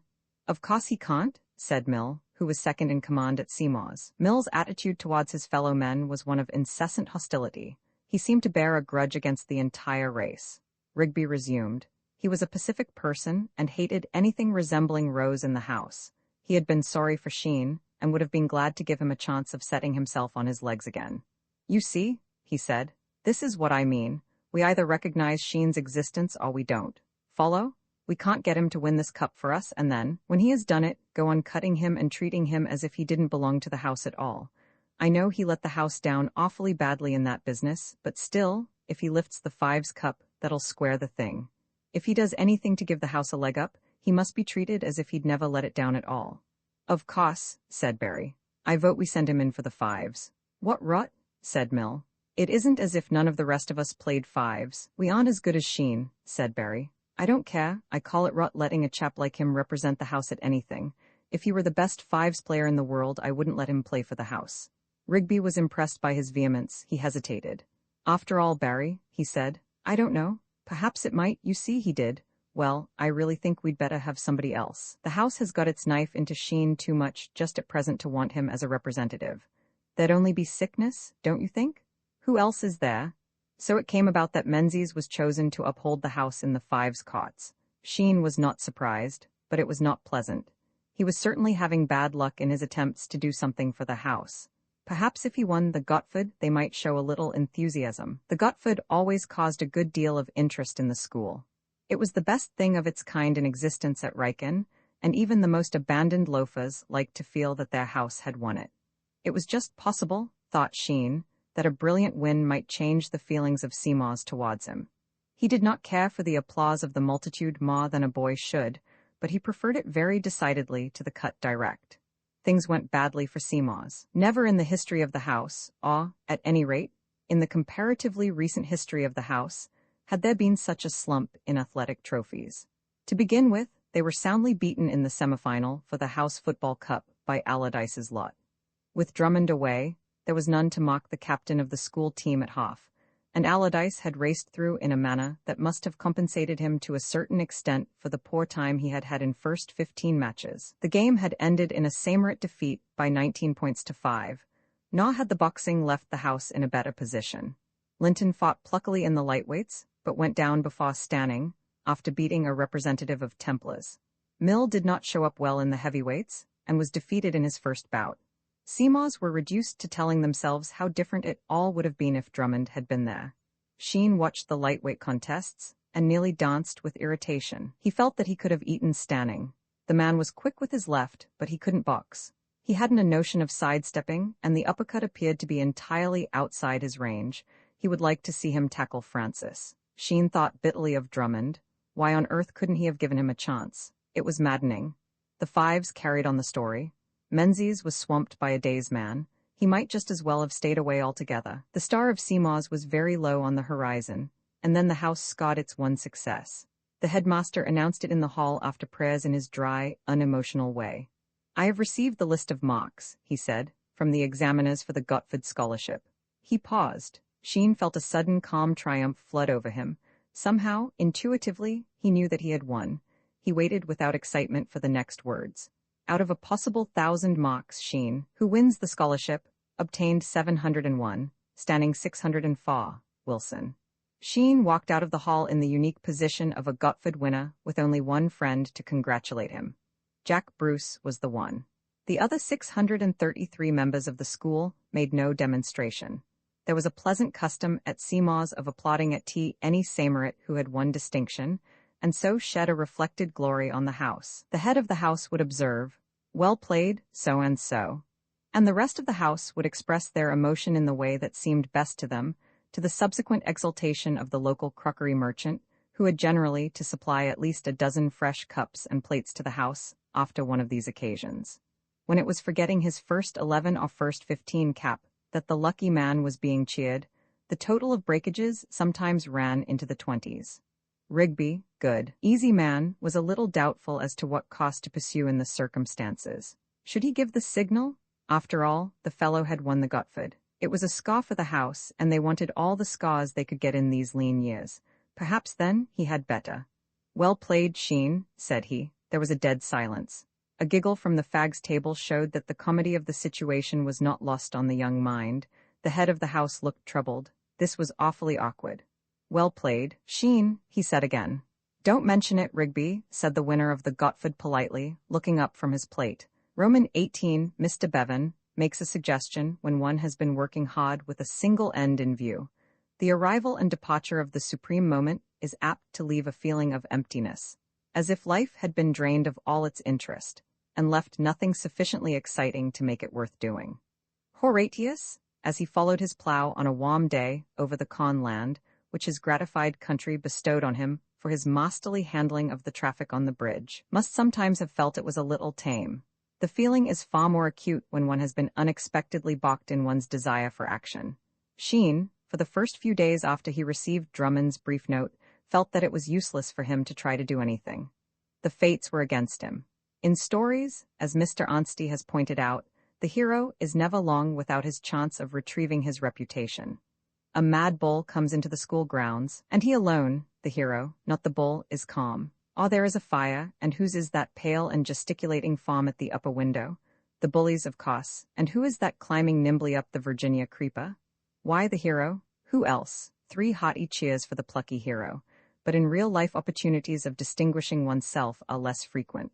Sheen continued his visits to the Blue Bar, but more because he shrank from telling Joe Bevan that all his trouble had been for nothing, than because he had any definite object in view. It was bitter to listen to the eulogies of the pugilist, when all the while he knew that, as far as any immediate results were concerned, it did not really matter whether he boxed well or feebly.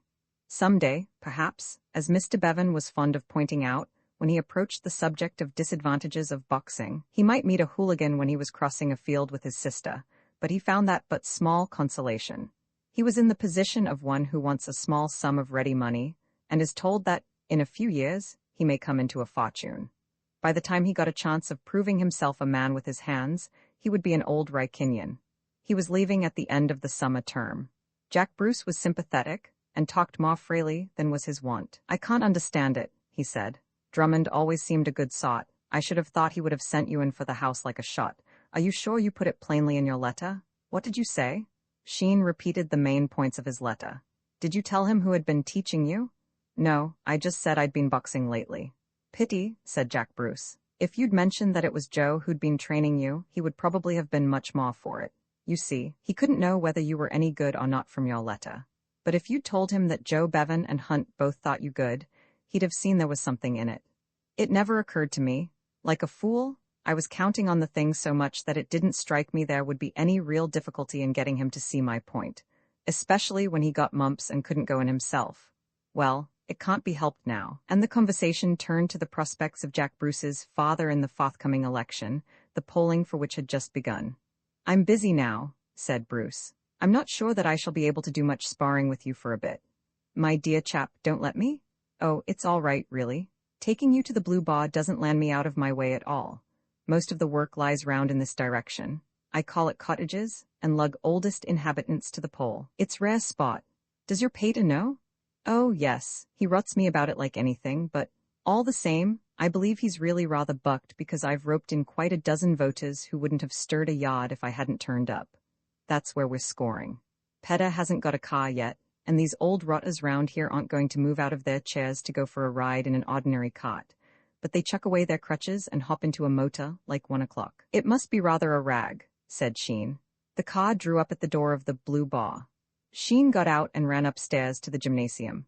Joe Bevan was sparring around with Francis. He watched them while he changed, but without the enthusiasm of which he had been conscious on previous occasions.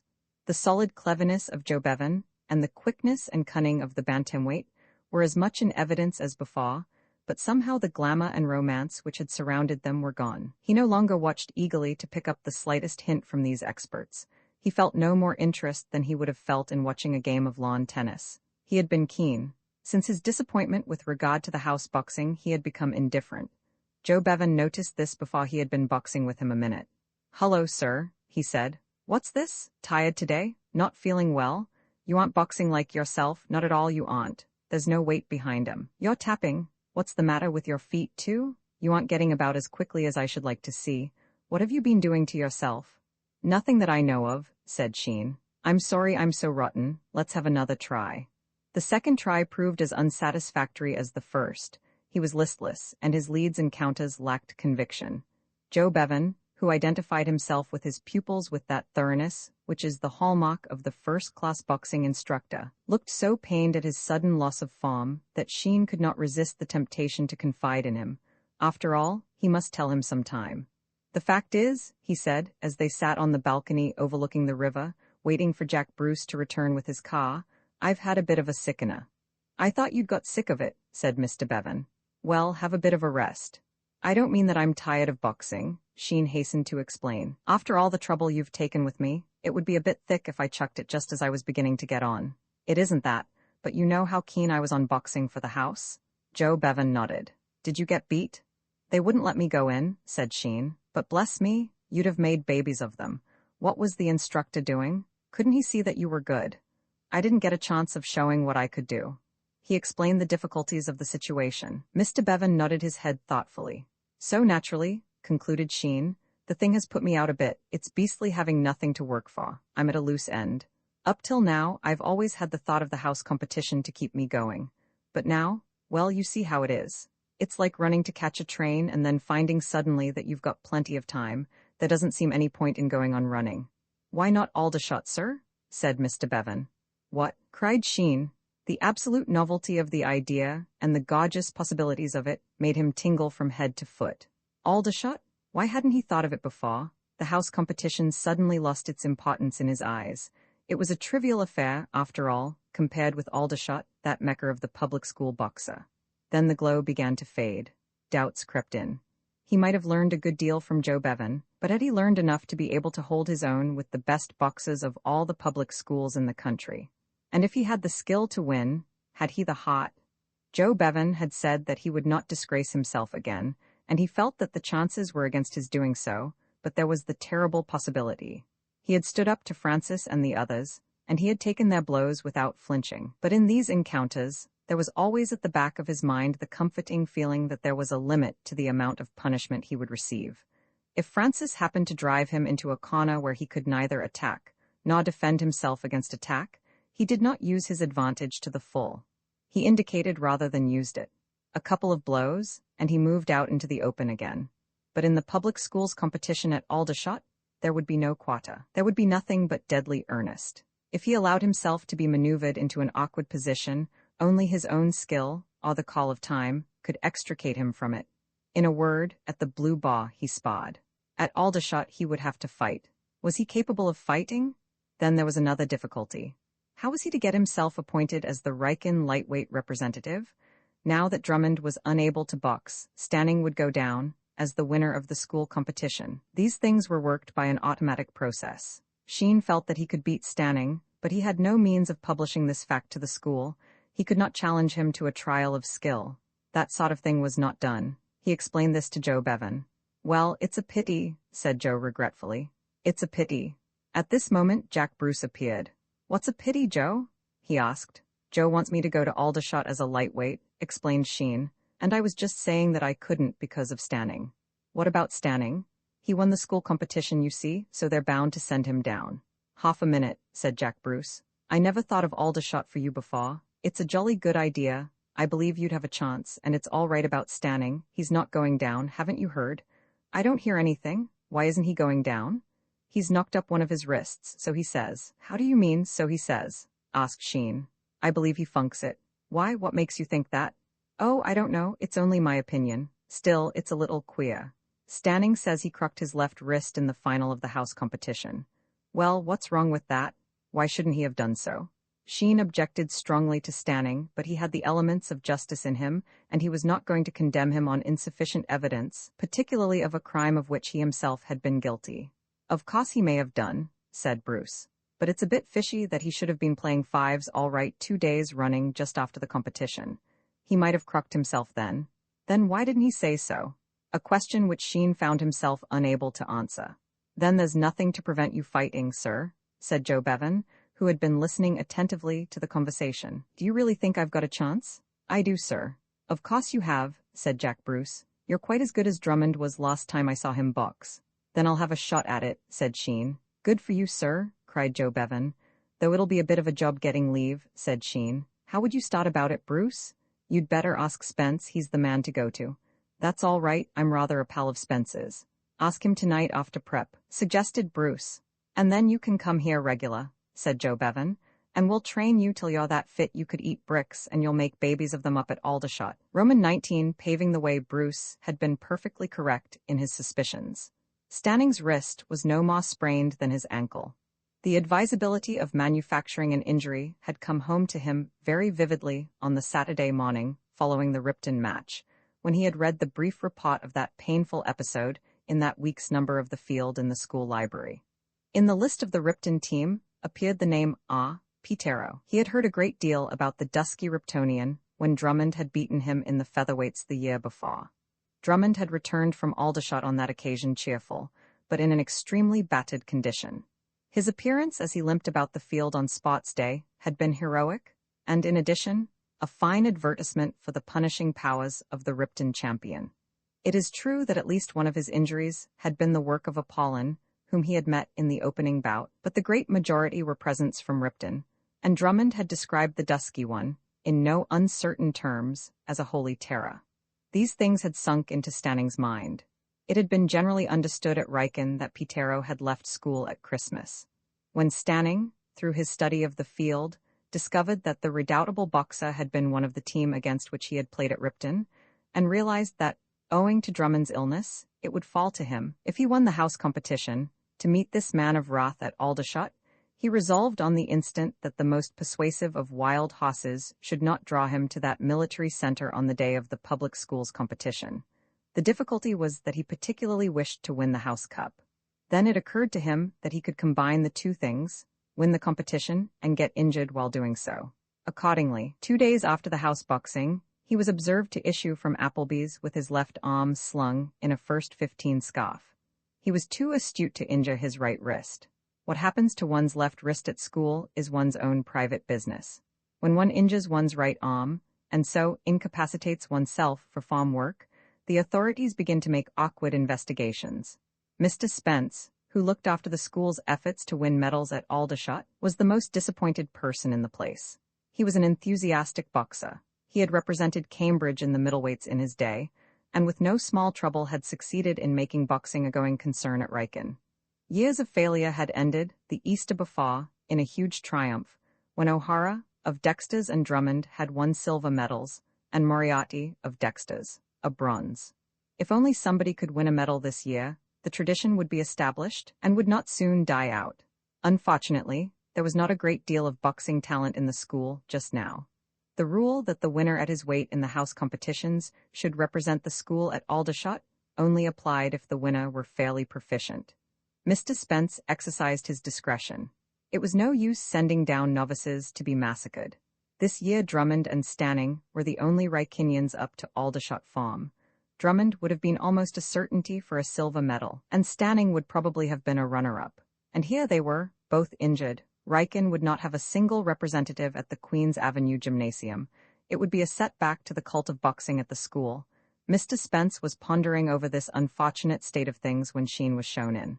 "Can I speak to you for a minute, sir?" said Sheen. "Certainly, Sheen. Take one of those sit down." "What is it?" Sheen had decided how to open the interview before knocking at the door. He came to the point at once. "Do you think I could go down to Aldershot, sir?" he asked. Mr. Spence looked surprised. "Go down, you mean? Do you want to watch the competition? Really, I don't know if the headmaster—" "Can I box?" Mr. Spence's look of surprise became more marked. "Box," he said. "But surely, I didn't know you were a boxer, Sheen. I've only taken it up lately. But you didn't enter for the house competitions, did you? What weight are you?" "Just under 10 stone. A lightweight." "Why, Linton boxed for your house in the lightweights, surely?" "Yes, sir, they wouldn't let me go in." "You hurt yourself?" "No, sir." "Then why wouldn't they let you go in?" "Drummond thought Linton was better. He didn't know I boxed." "But this is very curious. I don't understand it at all. You see, if you were not up to Howe's form, you would hardly, at Aldershot. You see, you would meet the best boxers of all the public schools." "Yes, sir." There was a pause. It was like this, sir, said Sheen nervously. At the beginning of the term there was a bit of a row down in the town and I got mixed up in it. And I was afraid to join in. I funked it. Mr. Spence nodded. He was deeply interested now. The office of confessor is always interesting. Go on, Sheen, what happened then? I was cut by everybody. The fellows thought I had let the house down, and it got about, and the other houses scot off them, so I had rather a rotten time. Here it occurred to him that he was telling his story without that attention to polite phraseology which a master expects from a boy, so he amended the last sentence. I didn't have a very pleasant time, sir, was his correction.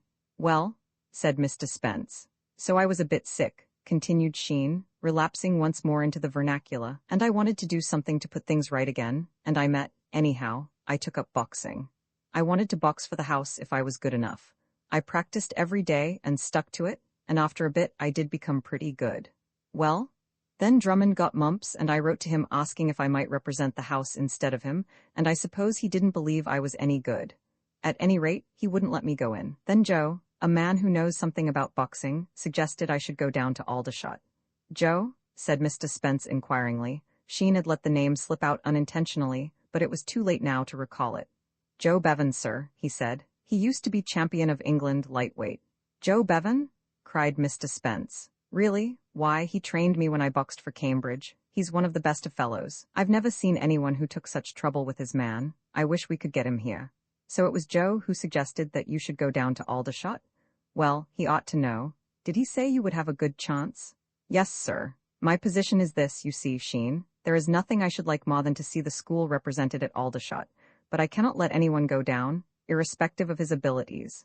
Aldershot is not child's play, and in the lightweights you get the hottest fighting of all. It wouldn't do for me to let you go down if you are not up to the proper form. You would be half killed.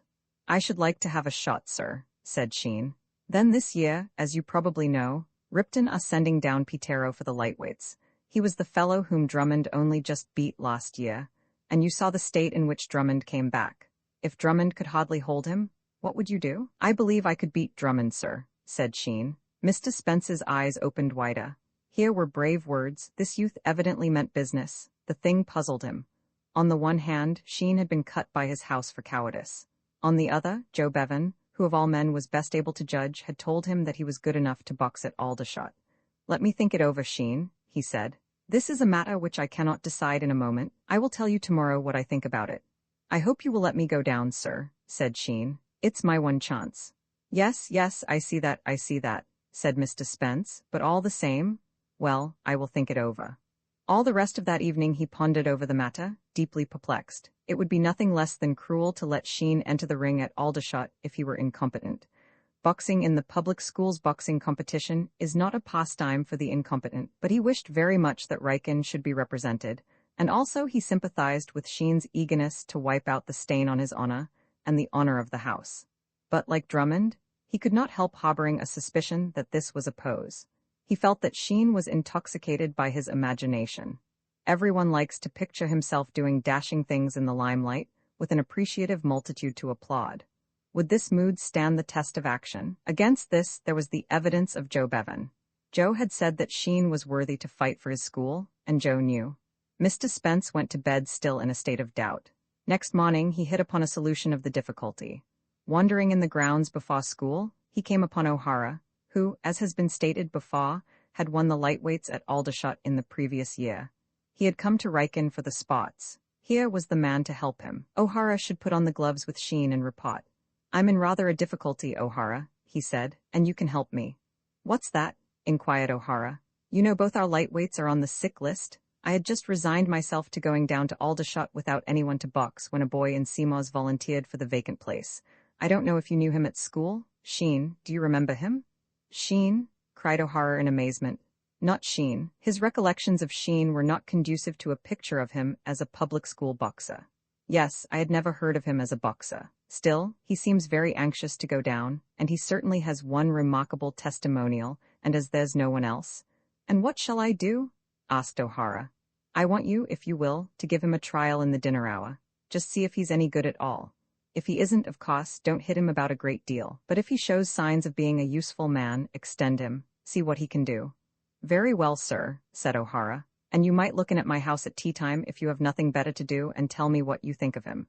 At 5 o'clock, when he entered Mr. Spence's study, O'Hara's face wore the awestruck look of one who had seen visions. "Well," said Mr. Spence, "did you find him any good?" "Good," said O'Hara. "He'll beat them all. He's a champion. There's no stopping him." "What an extraordinary thing," said Mr. Spence. Roman II Sheen at home on the afternoon following the Oxford A match. Sheen, of Seymour's, was sitting over the gas stove in his study with a Thucydides. He had been staying in that day with a cold. He was always staying in. Everyone has his hobby. That was Sheen's. Nobody at Riken, even at Seymour's, seemed to know Sheen very well, with the exception of Drummond, and those who troubled to think about the matter at all rather wondered what Drummond saw in him. To the superficial observer, the two had nothing in common. Drummond was good at games. He was in the first 15 and the second 11, and had won the featherweights at Aldershot, and seemed to have no interests outside them. Sheen, on the other hand, played fives for the house, and that was all. He was bad at cricket and had given up football by special arrangement with Allardyce, on the plea that he wanted all his time for work. He was in for an in-school scholarship, the Gotford. Allardyce, though professing small sympathy with such a degraded ambition, had given him a special dispensation, and since then Sheen had retired from public life even more than he had done hitherto. The examination for the Gotford was to come off towards the end of the term. The only other Rykinians with whom Sheen was known to be friendly were Stanning and Attell, of Appleby's. And here those who troubled to think about it wondered still more, for Sheen, whatever his other demerits, was not of the type of Stanning and Attell. There are certain members of every public school, just as there are certain members of every college at the universities, who are marked men. They have never been detected in any glaring breach of the rules, and their manner towards the powers that be is, as a rule, suave, even deferential. Yet it is one of the things which everybody knows, that they are in the black books of the authorities, and that sooner or later, in the picturesque phrase of the New Yorker, they will get it in the neck. To this class Stanning and Attell belonged. It was plain to all that the former was the leading member of the firm. A glance at the latter was enough to show that, whatever ambitions he may have had in the direction of villainy, he had not the brains necessary for really satisfactory evil-doing. As for Stanning, he pursued an even course of life, always rigidly obeying the 11th commandment, "Thou shalt not be found out." This kept him from collisions with the authorities, while a ready tongue and an excellent knowledge of the art of boxing. He was, after Drummond, the best lightweight in the place, secured him at least tolerance at the hand of the school, and, as a matter of fact, though most of those who knew him disliked him, and particularly those who, like Drummond, were what Clowes had called the Old Brigade, he had nevertheless a tolerably large following. A first 15 man, even in a bad year, can generally find boys anxious to be seen about with him. That Sheen should have been amongst these surprised one or two people, notably Mr. Seymour, who, being games master, had come a good deal into contact with Stanning, and had not been favorably impressed. The fact was that the keynote of Sheen's character was a fear of giving offense. Within limits, this is not a reprehensible trait in a person's character, but Sheen overdid it, and it frequently complicated his affairs. There come times when one has to choose which of two people one shall offend. By acting in one way, we offend A. By acting in the opposite way, we annoy B. Sheen had found himself faced by this problem when he began to be friendly with Drummond. Their acquaintance, begun over a game of fives, had progressed. Sheen admired Drummond as the type of what he would have liked to have been if he could have managed it. And Drummond felt interested in Sheen because nobody knew much about him. He was, in a way, mysterious. Also, he played the piano really well, and Drummond at that time would have courted anybody who could play for his benefit, mumblin' mos, and didn't mind obliging with unlimited encores. So the two struck up an alliance, and as Drummond hated Stanning only a shade less than Stanning hated him, Sheen was under the painful necessity of choosing between them. He chose Drummond, whereby he undoubtedly did wisely. Sheen sat with his Thucydides over the gas stove, and tried to interest himself in the doings of the Athenian expedition at Syracuse. His brain felt heavy and flabby. He realized dimly that this was because he took too little exercise, and he made a resolution to diminish his hours of work per diem by one, and to devote that one to fives. He would mention it to Drummond when he came in. He would probably come in to tea. The bod was spread in anticipation of a visit from him. Herbert, the boot boy, had been dispatched to the town earlier in the afternoon, and had returned with certain foodstuffs which were now stacked in an appetizing heap on the table. Sheen was just making something more or less like sense out of an involved passage of Nikia's speech, in which that eminent general himself seemed to have only a hazy idea of what he was talking about when the door opened. He looked up, expecting to see Drummond, but it was Stanning. He felt instantly that warm shooting sensation from which David Copperfield suffered in moments of embarrassment. Since the advent of Drummond, he had avoided Stanning, and he could not see him without feeling uncomfortable. As they were both in the sixth form and sat within a couple of yards of one another every day, it will be realized that he was frequently uncomfortable. "Great Scott," said Stanning, "swatting?" Sheen glanced almost guiltily at his Thucydides. Still, it was something of a relief that the other had not opened the conversation with an indictment of Drummond. "You see," he said apologetically, "I'm in for the Gotford." "So am I. What's the good of swatting, though? I'm not going to do a stroke." As Stanning was the only one of his rivals of whom he had any real fear, Sheen might have replied with justice that if that was the case, the more he swatted the better. But he said nothing. He looked at the stove and dog-eared the Thucydides. "What a worm you are, always staying in," said Stanning. "I caught a cold watching the match yesterday. You're as flabby as," Stanning looked round for a simile, "as a donut. Why don't you take some exercise?" "I'm going to play fives, I think. I do need some exercise." "Fives? Why don't you play footer?" "I haven't time, I want to work." "What rot, I'm not doing a stroke." Stanning seemed to derive a spiritual pride from this admission. "Tell you what then," said Stanning, "I'll play you tomorrow after school." Sheen looked a shade more uncomfortable, but he made an effort and declined the invitation. "I shall probably be playing Drummond," he said. "Oh, all right," said Stanning. "I don't care, play whom you like." There was a pause. "As a matter of fact," resumed Stanning, "what I came here for was to tell you about last night. I got out and went to Mitchell's." "Why didn't you come? Didn't you get my note?" "I sent a kid with it." Mitchell was a young gentleman of rich but honest parents who had left the school at Christmas. He was in his father's office and lived in his father's house on the outskirts of the town. From time to time, his father went up to London on matters connected with business, leaving him alone in the house.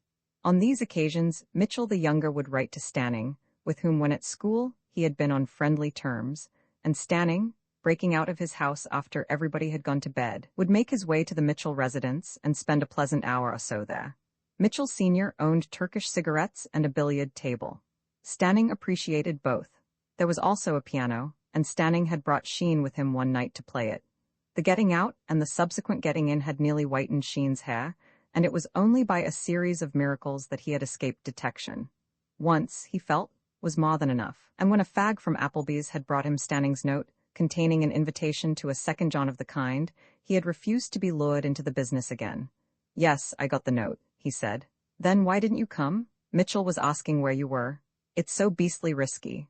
"Risky? Rot. We should get sacked if we were caught." "Well, don't get caught then." Sheen registered an internal vow that he would not.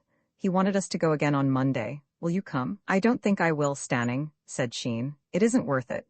"You mean you funk it, that's what's the matter with you?" "Yes, I do," admitted Sheen. As a rule, in stories, the person who owns that he is afraid gets unlimited applause and adulation and feels a glow of conscious merit. But with Sheen it was otherwise. The admission made him, if possible, more uncomfortable than he had been before. "Mitchell will be sick," said Stanning. Sheen said nothing. Stanning changed the subject. "Well, at any rate," he said, "give us some tea. You seem to have been victualling for a siege."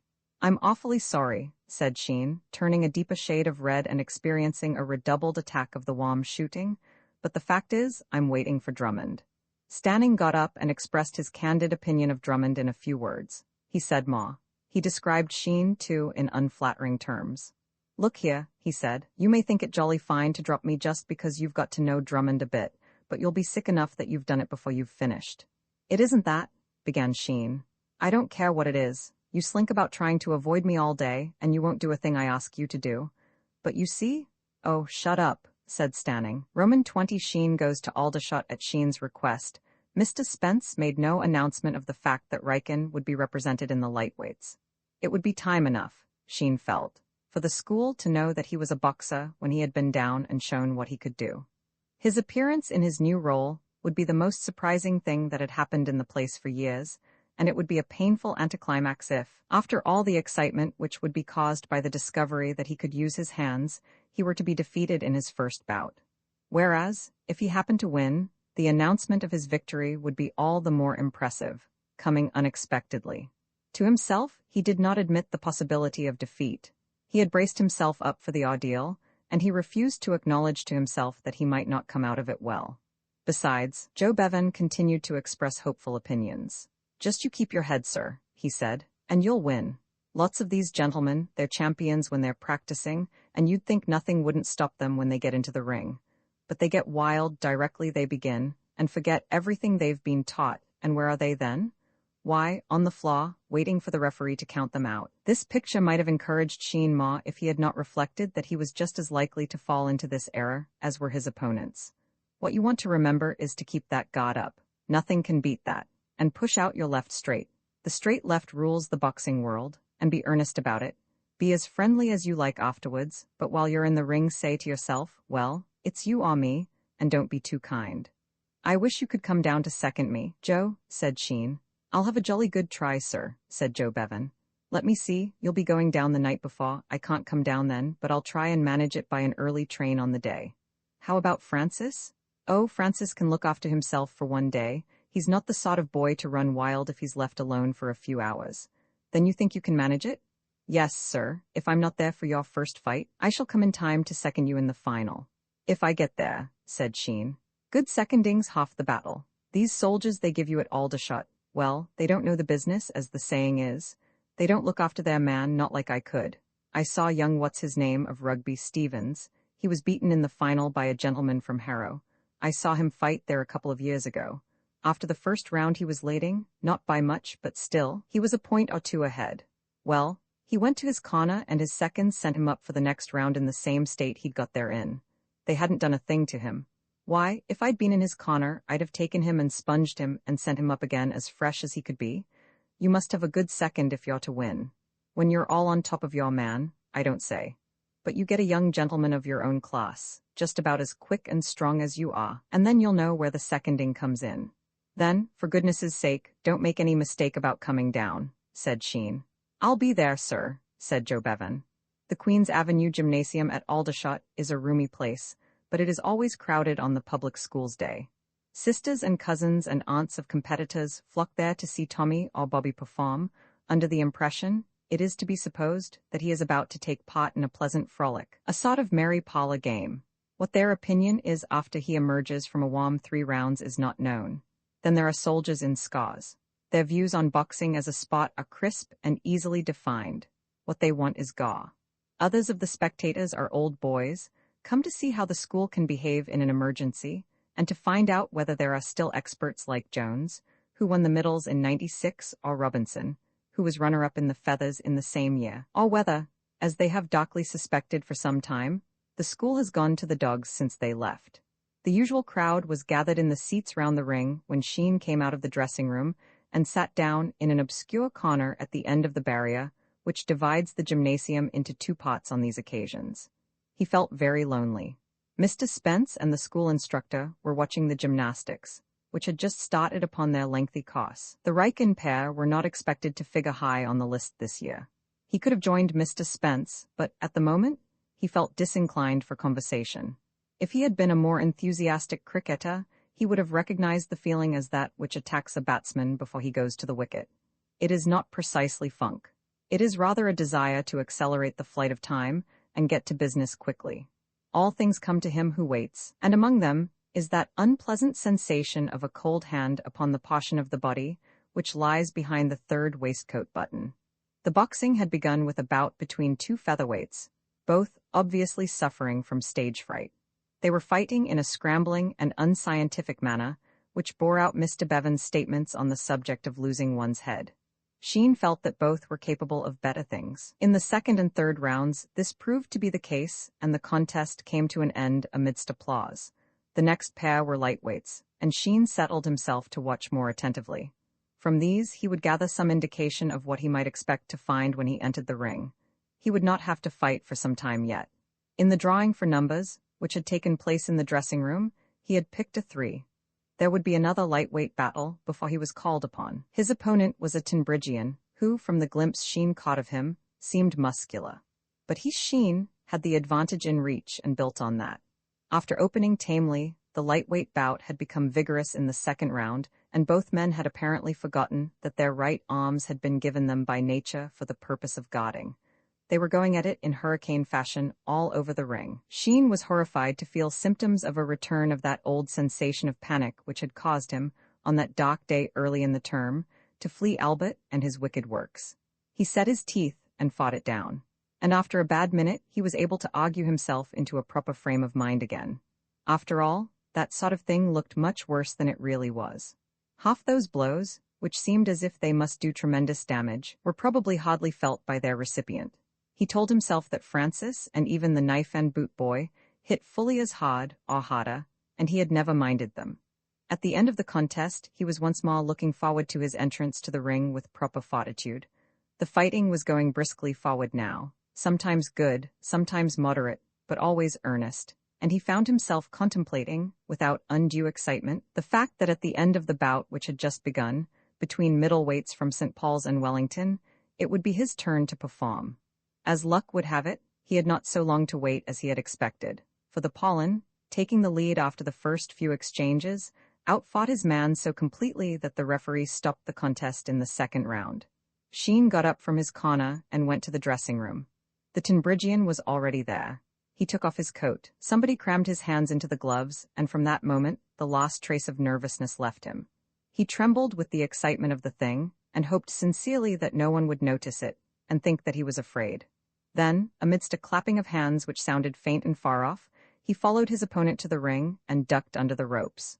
The referee consulted a paper which he held and announced the names. A.D. Sheen, Riken College. Sheen wriggled his fingers right into the gloves and thought of Joe Bevan. What had Joe said? Keep that guard up. The straight left. Keep that guard. The straight left. Keep that? A.W. Bird, Tonbridge School. There was a fresh outburst of applause. The Tunbridgian had shown up well in the competition of the previous year, and the crowd welcomed him as an old friend. Keep that guard up, straight left, guard up. Seconds out of the ring. Guard up. Not too high. Straight left, it beats the world. What an age that man was calling time. Guard up. Straight, time, said the referee. Sheen, filled with a great calm, walked out of his corner and shook hands with his opponent. Roman 21 a good start, it was all over in half a minute. The Tunbridgian was a two-handed fighter of the rushing type almost immediately after he had shaken hands. Sheen found himself against the ropes, blinking from a heavy hit between the eyes. Through the mist he saw his opponent sparring up to him, and as he hit he sidestepped. The next moment he was out in the middle again, with his man pressing him hard. There was a quick rally, and then Sheen swung his right at a venture. The blow had no conscious aim. It was purely speculative, but it succeeded. The Tunbridgian fell with a thud. Sheen drew back. The thing seemed pathetic. He had braced himself up for a long fight, and it had ended in half a minute. His sensations were mixed. The fighting half of him was praying that his man would get up and start again. The prudent half realized that it was best that he should stay down. He had other fights before him before he could call that silver medal his own, and this would give him an invaluable start in the race. His rivals had all had to battle hard in their opening bouts. The Tunbridgian's rigidity had given place to spasmodic efforts to rise. He got on one knee, and his gloved hand roamed feebly about in search of a hold. It was plain that he had shot his bolt. The referee signed to his seconds, who ducked into the ring and carried him to his corner. Sheen walked back to his own corner and sat down. Presently the referee called out his name as the winner, and he went across the ring and shook hands with his opponent, who was now himself again. He overheard snatches of conversation as he made his way through the crowd to the dressing room. Useful boxer, that Riken boy. Shortest fight I've seen here since Hopley won the heavyweights. Fluke, do you think? Don't know. Came to the same thing in the end anyhow. Caught him fair. Hard luck on that Tonbridge man. He's a good boxer. Really. Did well here last year. Then an outburst of handclaps drowned the speakers' voices. A swarthy youth with the Ripton pink and green on his vest had pushed past him and was entering the ring. As he entered the dressing room, he heard the referee announcing the names. So that was the famous Pitero? Sheen admitted to himself that he looked tough, and hurried into his coat and out of the dressing room again, so as to be in time to see how the Ripton terror shaped. It was plainly not a one-sided encounter. Pitero's opponent hailed from St. Paul's, a school that has a habit of turning out boxers. At the end of the first round, it seemed that honors were even. The great Pitero had taken as much as he had given, and once had been uncompromisingly flawed by the Pollen's left. But in the second round, he began to gain points. For a boy of his weight, he had a terrific hit with the right, and 3 applications of this to the ribs early in the round took much of the sting out of the Pollen's blows. He fought on with undiminished pluck, but the Riptonian was too strong for him, and the 3rd round was a rout. To quote the sportsman of the following day, Pitero crowded in a lot of work with both hands and scored a popular victory. Sheen looked thoughtful at the conclusion of the fight. There was no doubt that Drummond's antagonist of the previous year was formidable, yet Sheen believed himself to be the cleverer of the two. At any rate, Pitero had given no signs of possessing much cunning. To all appearances, he was a tough, go-ahead fighter, with a right which would drill a hole in a steel plate. Had he sufficient skill to baffle Sheen's strong tactics? If only Joe Bevan would come, with Joe in his corner to direct him, he would feel safe. But of Joe up to the present there were no signs. Mr. Spence came and sat down beside him. "Well, Sheen," he said, "so you won your first fight, keep it up." "I'll try, sir," said Sheen. "What do you think of Pitero?" "I was just wondering, sir. He hits very hard." "Very hard indeed. But he doesn't look as if he was very clever." "Not a bit, just a plain slugger, that's all. That's why Drummond beat him last year in the featherweights. In strength there was no comparison, but Drummond was just too clever for him. You will be the same, Sheen." "I hope so, sir," said Sheen. After lunch, the second act of the performance began. Sheen had to meet a boxer from Harrow who had drawn a bye in the first round of the competition.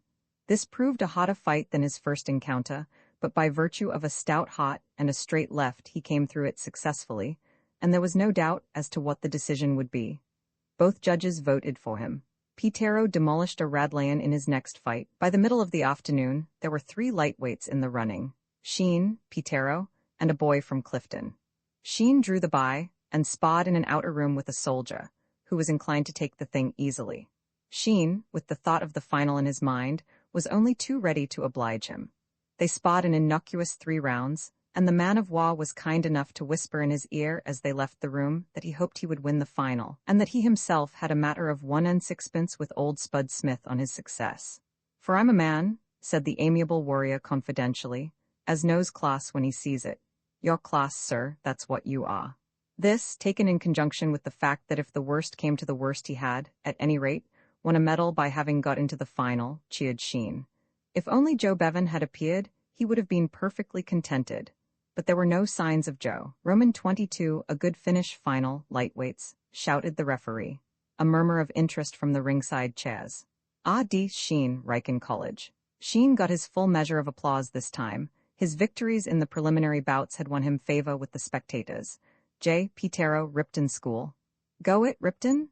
cried a voice from near the door. The referee frowned in the direction of this audacious partisan and expressed a hope that the audience would kindly refrain from comment during the rounds. Then he turned to the ring again and announced the names a second time. Sheen Pitero. The Ripton man was sitting with a hand on each knee, listening to the advice of his school instructor, who had thrust head and shoulders through the ropes, and was busy impressing some point upon him.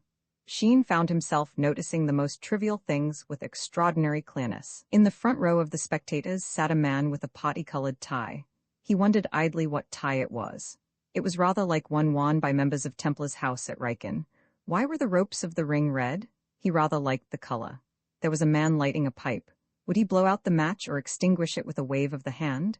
What a beast Pitero looked. He really was a nigger. He must look out for that right of his. The straight left. Push it out. Straight left ruled the boxing world. Where was Joe? He must have missed the train, or perhaps he hadn't been able to get away. Why did he want to yawn, he wondered. Time? The Ripton man became suddenly active. He almost ran across the ring. A brief handshake, and he had penned Sheen up in his corner before he had time to leave it. It was evident what advice his instructor had been giving him. He meant to force the pace from the start. The suddenness of it threw Sheen momentarily off his balance. He seemed to be in a whirl of blows. A sharp shock from behind. He had run up against the post. Despite everything, he remembered to keep his guard up and stopped a lashing hit from his antagonist's left. But he was too late to keep out his right. In it came, full on the weakest spot on his left side.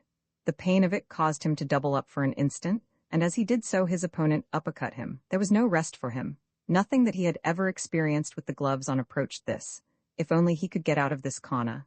Then, almost unconsciously, he recalled Joe Bevan's advice. If a man's got you in a corner, Joe had said, fall on him.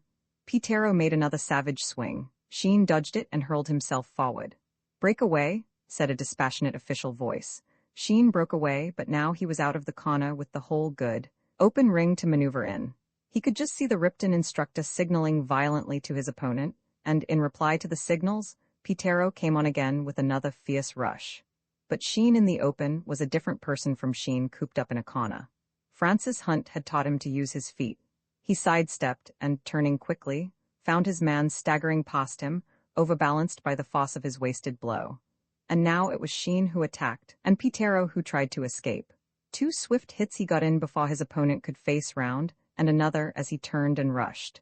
Then for a while the battle raged without science all over the ring. Gradually, with a cold feeling of dismay, Sheen realized that his strength was going. The pace was too hot. He could not keep it up. His left counters were losing their force. Now he was merely pushing his glove into the Ripton man's face. It was not enough. The other was getting to close quarters, and that right of his seemed stronger than ever. He was against the ropes now, gasping for breath, and Pitero's right was thudding against his ribs. It could not last. He gathered all his strength and put it into a straight left. It took the Ripton man in the throat and drove him back a step. He came on again.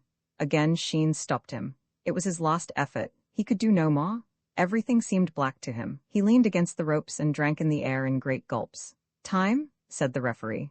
The word was lost in the shouts that rose from the packed seats. Sheen tottered to his corner and sat down. "Keep it up, sir, keep it up," said a voice. "Bet that the opposed may beware of thee, don't forget the God, and the straight left beats the world."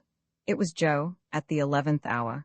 With a delicious feeling of content, Sheen leaned back in his chair. It would be all right now. He felt that the matter had been taken out of his hands. A more experienced brain than his would look after the generalship of the fight. As the moments of the half-minute's rest slid away, he discovered the truth of Joe's remarks on the value of a good second.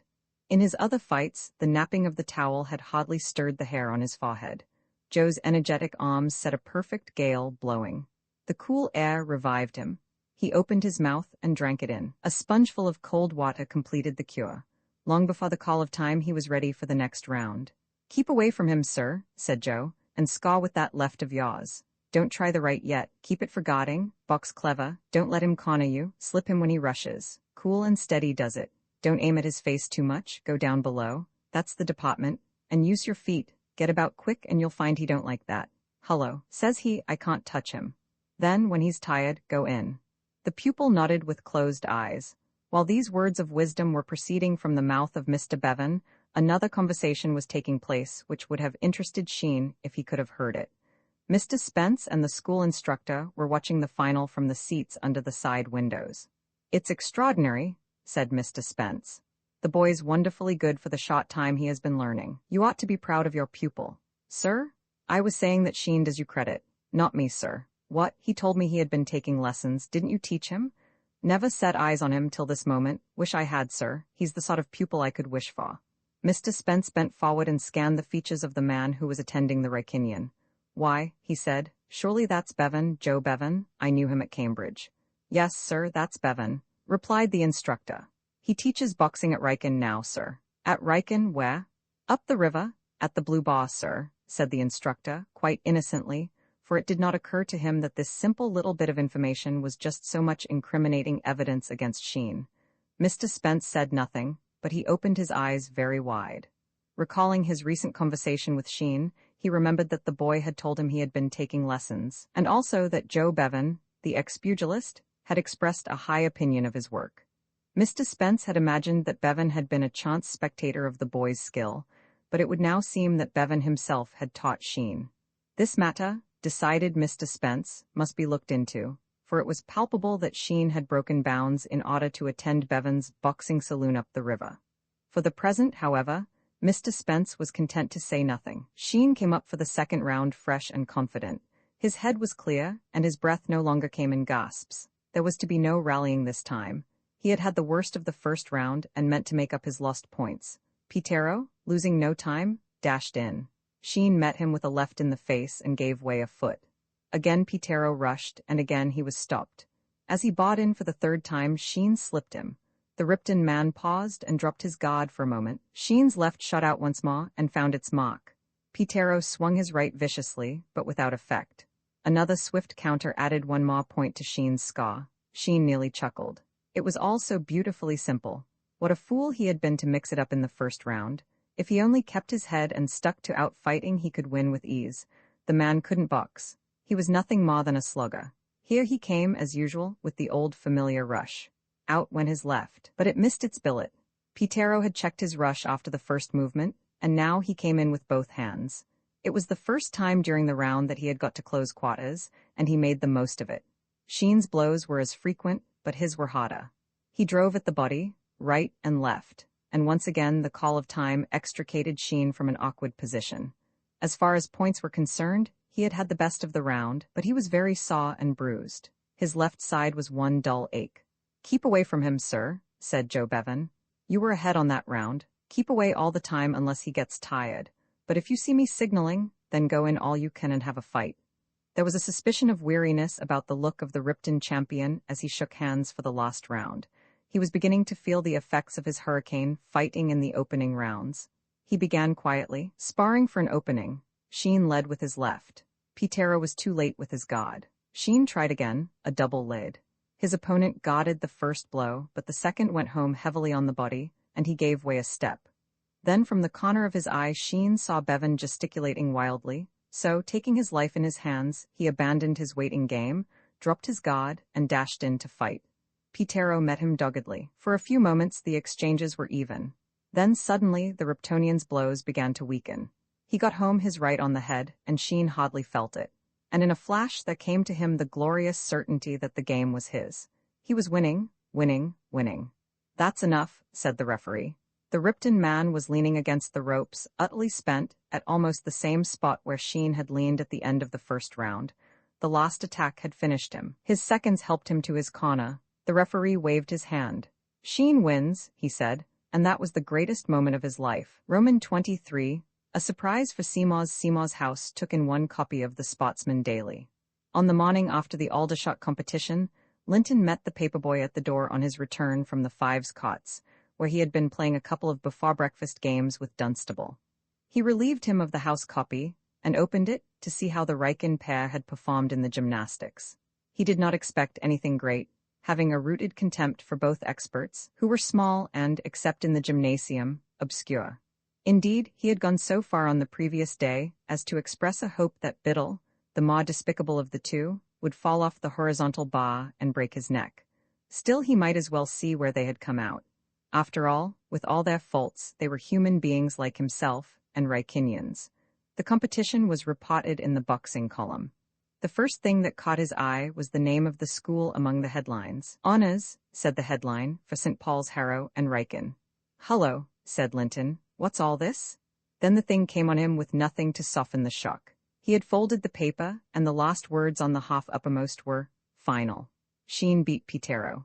Linton had often read novels in which some important document swam before the eyes of the hero or the heroine, but he had never understood the full meaning of the phrase until he read those words. Sheen beat Pitero. There was no mistake about it, there the thing was. It was impossible for the Spotsman to have been hoaxed. No, the incredible, outrageous fact must be faced. Sheen had been down to Aldershot and won a silver medal. Sheen who was well, who in a word was Sheen? Linton read on like one in a dream. "The lightweights fell," said the writer, "to a newcomer Sheen of Ryken, Sheen, a clever youngster with a strong defense and a beautiful straight left. Doubtless the result of tuition from the middleweight ex-champion, Joe Bevan, who was in his corner for the final bout." None of his opponents gave him much trouble except Pitero of Ripton, whom he met in the final. A very game and determined fight was seen when these two met, but Sheen's skill and condition discounted the rushing tactics of his adversary, and in the last minute of the third round the referee stopped the encounter. Game and determined, Sheen? Sympathy was freely expressed for Pitero, who has thus been runner-up 2 years in succession. He, however, met a better man and paid the penalty. The admirable pluck with which Sheen bore his punishment and gradually wore his man down made his victory the most popular of the day's program. Well, details of the fighting described Sheen as cutting out the work, popping in several nice lefts, swinging his right for the point, and executing numerous other incredible maneuvers. "Sheen, you caught the name correctly?" "Sheen, I'll trouble you." Linton stared blankly across the school grounds, then he burst into a sudden yell of laughter. On that very morning, the senior day room was going to court-martial Sheen for disgracing the house.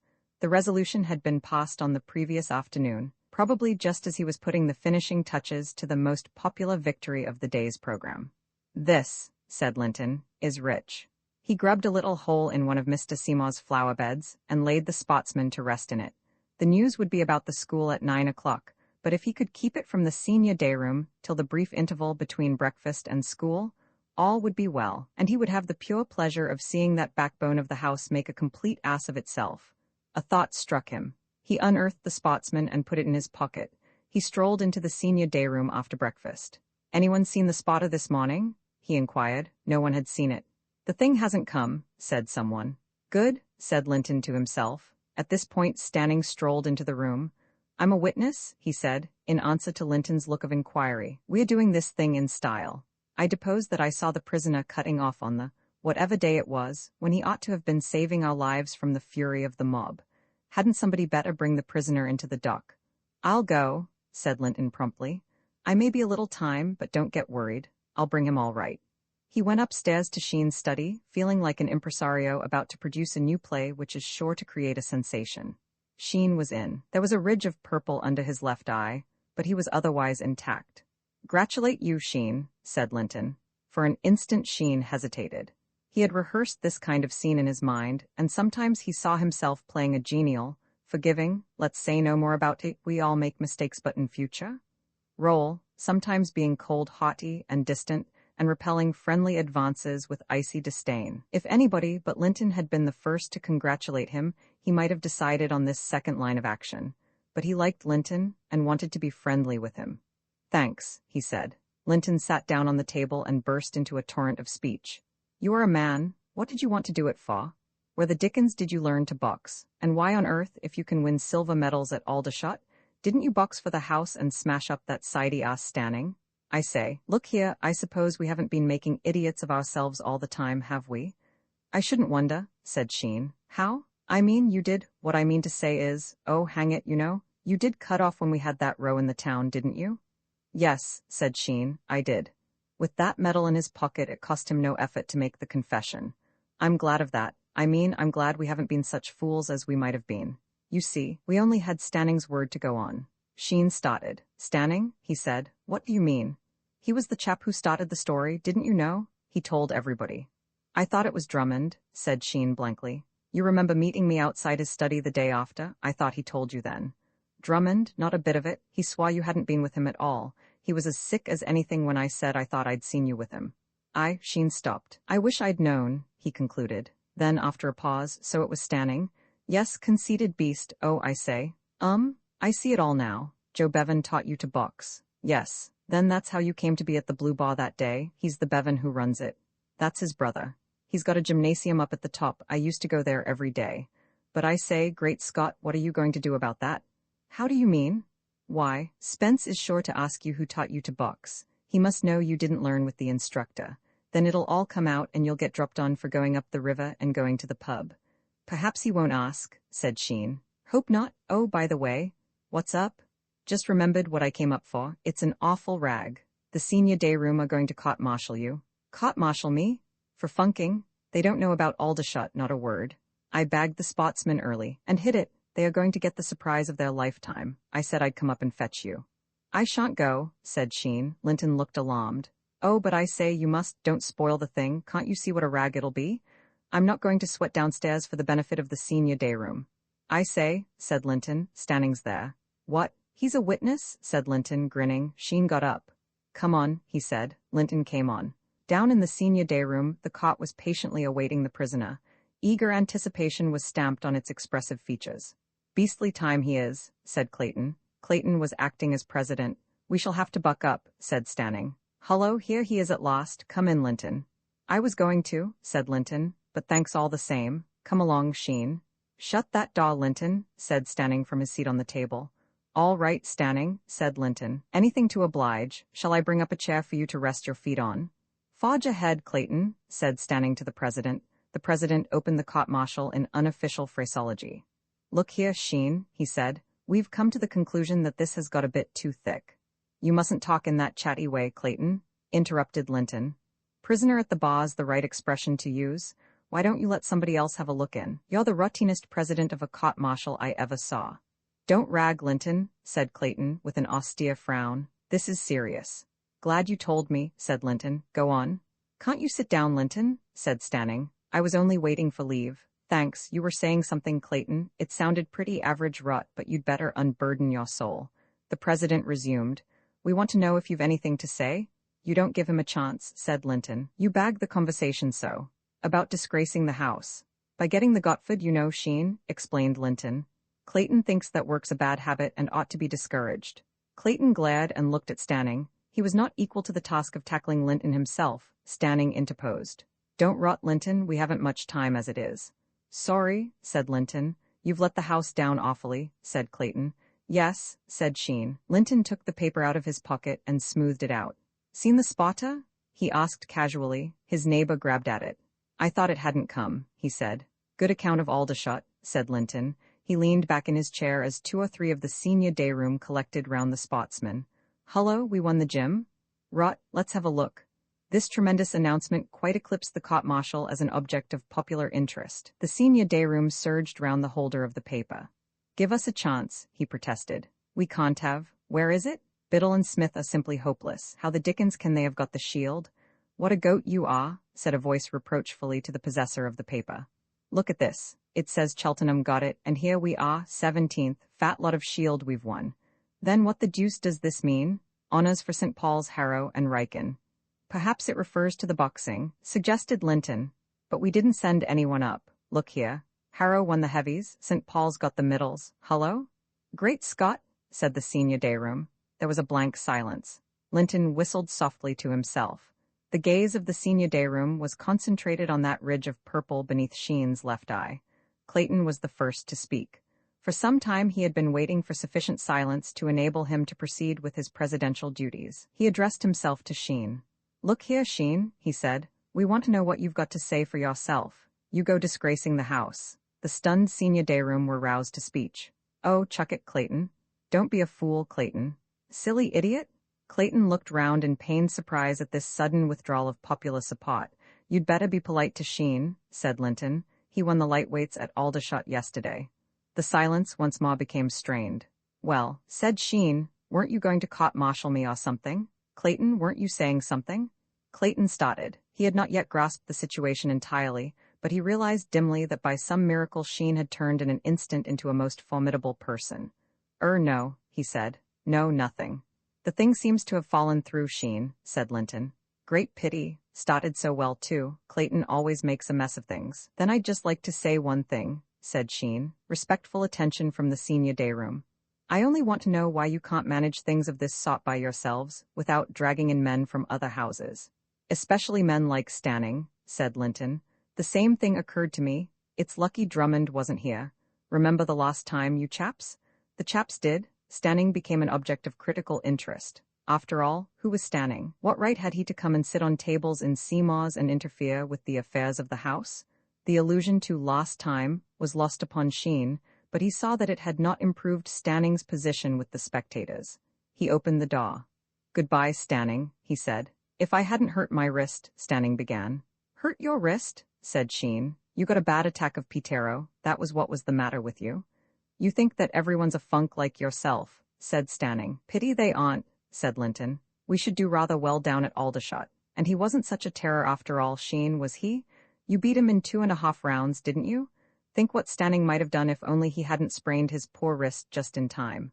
Look here, Linton. Some are born with sprained wrists, continued the speaker. Some achieve sprained wrists like Stanning. Stanning took a step towards him. Don't forget you've a sprained wrist, said Linton. Come on, Stanning, said Sheen, who was still holding the door open. You'll be much more comfortable in your own house. I'll show you out. I suppose, said Stanning in the passage, you think you've scored off me. That, said Sheen pleasantly, is rather the idea.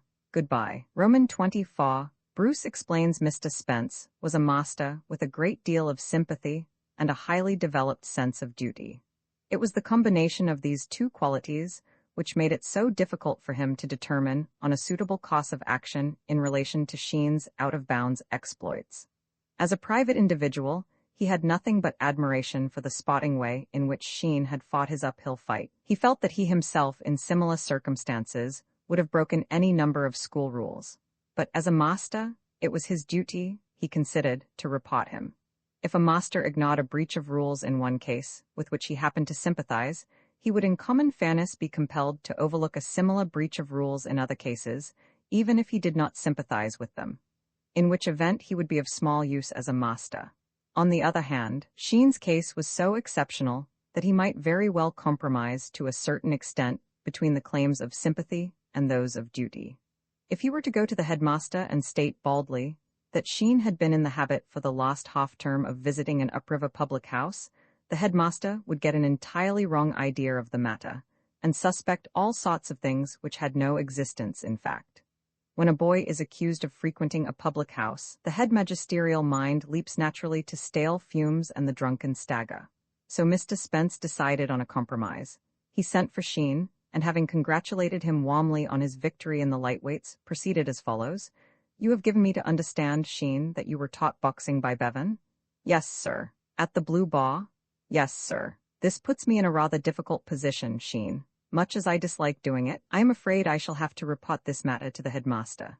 Sheen said he supposed so. He saw Mr. Spence's point. "But I shall not mention the Blue Bar. If I did, the headmaster might get quite the wrong impression. He would not understand all the circumstances. So I shall simply mention that you broke bounds by going up the river. I shall tell him the whole story, you understand, and it's quite possible that you will hear no more of the affair." "I'm sure I hope so, but you understand my position." "Yes, sir." "That's all then, Sheen. Oh, by the way, you wouldn't care for a game of fives before breakfast tomorrow, I suppose?" "I should like it, sir." "Not too stiff?" "No, sir." "Very well then, I'll be there by 7:15. Jack Bruce was waiting to see the headmaster in his study at the end of afternoon school. "Well, Bruce," said the headmaster, coming into the room and laying down some books on the table, "do you want to speak to me? Will you give your father my congratulations on his victory? I shall be writing to him tonight. I see from the paper that the polling was very even. Apparently 1 or 2 voters arrived at the last moment and turned the scale." "Yes, sir. It is a most gratifying result. I am sure that, apart from our political views, we should all have been disappointed if your father had not won. Please congratulate him sincerely." "Yes, sir." "Well, Bruce, and what was it that you wished to see me about?" Bruce was about to reply when the door opened, and Mr. Spence came in. "One moment, Bruce," said the headmaster. "Yes, Spence?" Mr. Spence made his report clearly and concisely. Bruce listened with interest. He thought it hardly playing the game for the gymnasium master to hand Sheen over to be executed at the very moment when the school was shaking hands with itself over the one decent thing that had been done for it in the course of the athletic year. But he told himself philosophically that he supposed masters had to do these things. Then he noticed with some surprise that Mr. Spence was putting the matter in a very favorable light for the accused. He was avoiding with some care any mention of the Blue Bar. When he had occasion to refer to the scene of Sheen's training, he mentioned it vaguely as a house. "This man Bevan, who is an excellent fellow and a personal friend of my own, has a house some way up the river." "Of course a public house is a house." "Up the river?" said the headmaster meditatively. It seemed that that was all that was wrong. The prosecution centered round that point and no other. Jack Bruce, as he listened, saw his way of coping with the situation. "Thank you, Spence," said the headmaster at the conclusion of the narrative. "I quite understand that Sheen's conduct was very excusable, but I distinctly said, I placed the upper river out of bounds. Well, I will see Sheen and speak to him. I will speak to him." Mr. Spence left the room. "Please, sir," said Jack Bruce. "Ah, Bruce, I am afraid I have kept you some little time." "Yes, I couldn't help hearing what Mr. Spence was saying to you about Sheen, sir. I don't think he knows quite what really happened." "You mean?" "Sheen went there by road. I used to take him in my motor." "Yo, what did you say, Bruce?" "My motor car, sir. That's to say, my father's. We used to go together every day." "I am glad to hear it. I am glad. Then I need say nothing to Sheen after all. I am glad. But, Bruce," proceeded the headmaster after a pause. "Yes, sir. Do you? Are you in the habit of driving a motor car frequently?" "Every day, sir. You see, I am going to take up motors when I leave school, so it's all education." The headmaster was silent. To him the word education meant classics. There was a modern side at Riken, and an engineering side, and also a science side, but in his heart he recognized but one education, the classics. Nothing that he had heard, nothing that he had read in the papers, and the monthly reviews had brought home to him the spirit of the age, and the fact that things were not as they used to be so clearly as this one remark of Jack Bruce's. For here was Bruce admitting that in his spare time he drove motors. And stranger still, that he did it not as a wild frolic, but seriously, with a view to his future career. The old order changeth, thought the headmaster a little sadly. Then he brought himself back from his mental plunge into the future. Well, Bruce, he said, we need not discuss the merits and demerits of driving motorcars, need we? What did you wish to see me about? I came to ask if I might get off morning school tomorrow, sir. Those voters who got to the poll just in time and settled the election, I brought them down in the car. And the policeman, he's a radical, and voted for Petta. Mr. Petta has sworn, says I was exceeding the speed limit. The headmaster pressed a hand to his forehead, and his mind swam into the future. Well, Bruce? He said at length in the voice of one whom nothing can surprise now. He says I was going 28 miles an hour, and if I can get to the cot tomorrow morning I can prove that I wasn't. I brought them to the poll in the little runabout. And the little runabout, said the headmaster, does not travel at 28 miles an hour? No, sir, it can't go more than 20 at the outside. Very well, Bruce, you need not come to school tomorrow morning. Thank you, sir. The headmaster stood thinking. The new order. Bruce, he said. Yes, sir. Tell me, do I look very old? Bruce stared. Do I look 300 years old? No, sir, said Bruce, with the stolid wariness of the boy who fears that a master is subtly chaffing him. I feel more. Bruce, said the headmaster with a smile. I feel more. You will remember to congratulate your father for me, won't you? Outside the door Jack Bruce paused in deep reflection. Rum, he said to himself. Jolly rum. On the senior gravel he met Sheen. Hullo, Sheen, he said. What are you going to do? Drummond wants me to tea with him in the infirmary. It's all right then? Yes, I got a note from him during afternoon school. You coming? All right, I say, Sheen. The old man's rather rum sometimes, isn't he? What's he been doing now? Oh, nothing. How do you feel after Aldershot? Tell us all about it. I've not heard a word yet. Roman 3. Sheen receives visitors and advice. While Sheen had been interviewing Stanning, in study 12, farther down the passage, Linton and his friend Dunstable, who was in Day's house, were discussing ways and means. Like Stanning, Dunstable had demanded tea, and had been informed that there was none for him. Well, you are a bright specimen, aren't you? Said Dunstable, seating himself on the table which should have been groaning under the weight of cake and biscuits. I should like to know where you expect to go to. You lure me in here, and then have the cheek to tell me you haven't got anything to eat. What have you done with it all? There was half a cake, bring it on. Young Menzies bagged it after the match yesterday. His brother came down with the Oxford team, and he had to give him tea in his study. Then there were some biscuits. What's the matter with biscuits? They're all right. Bring them on. Biscuits forward. Show biscuits. Menzies took them as well. Dunstable eyed him sorrowfully.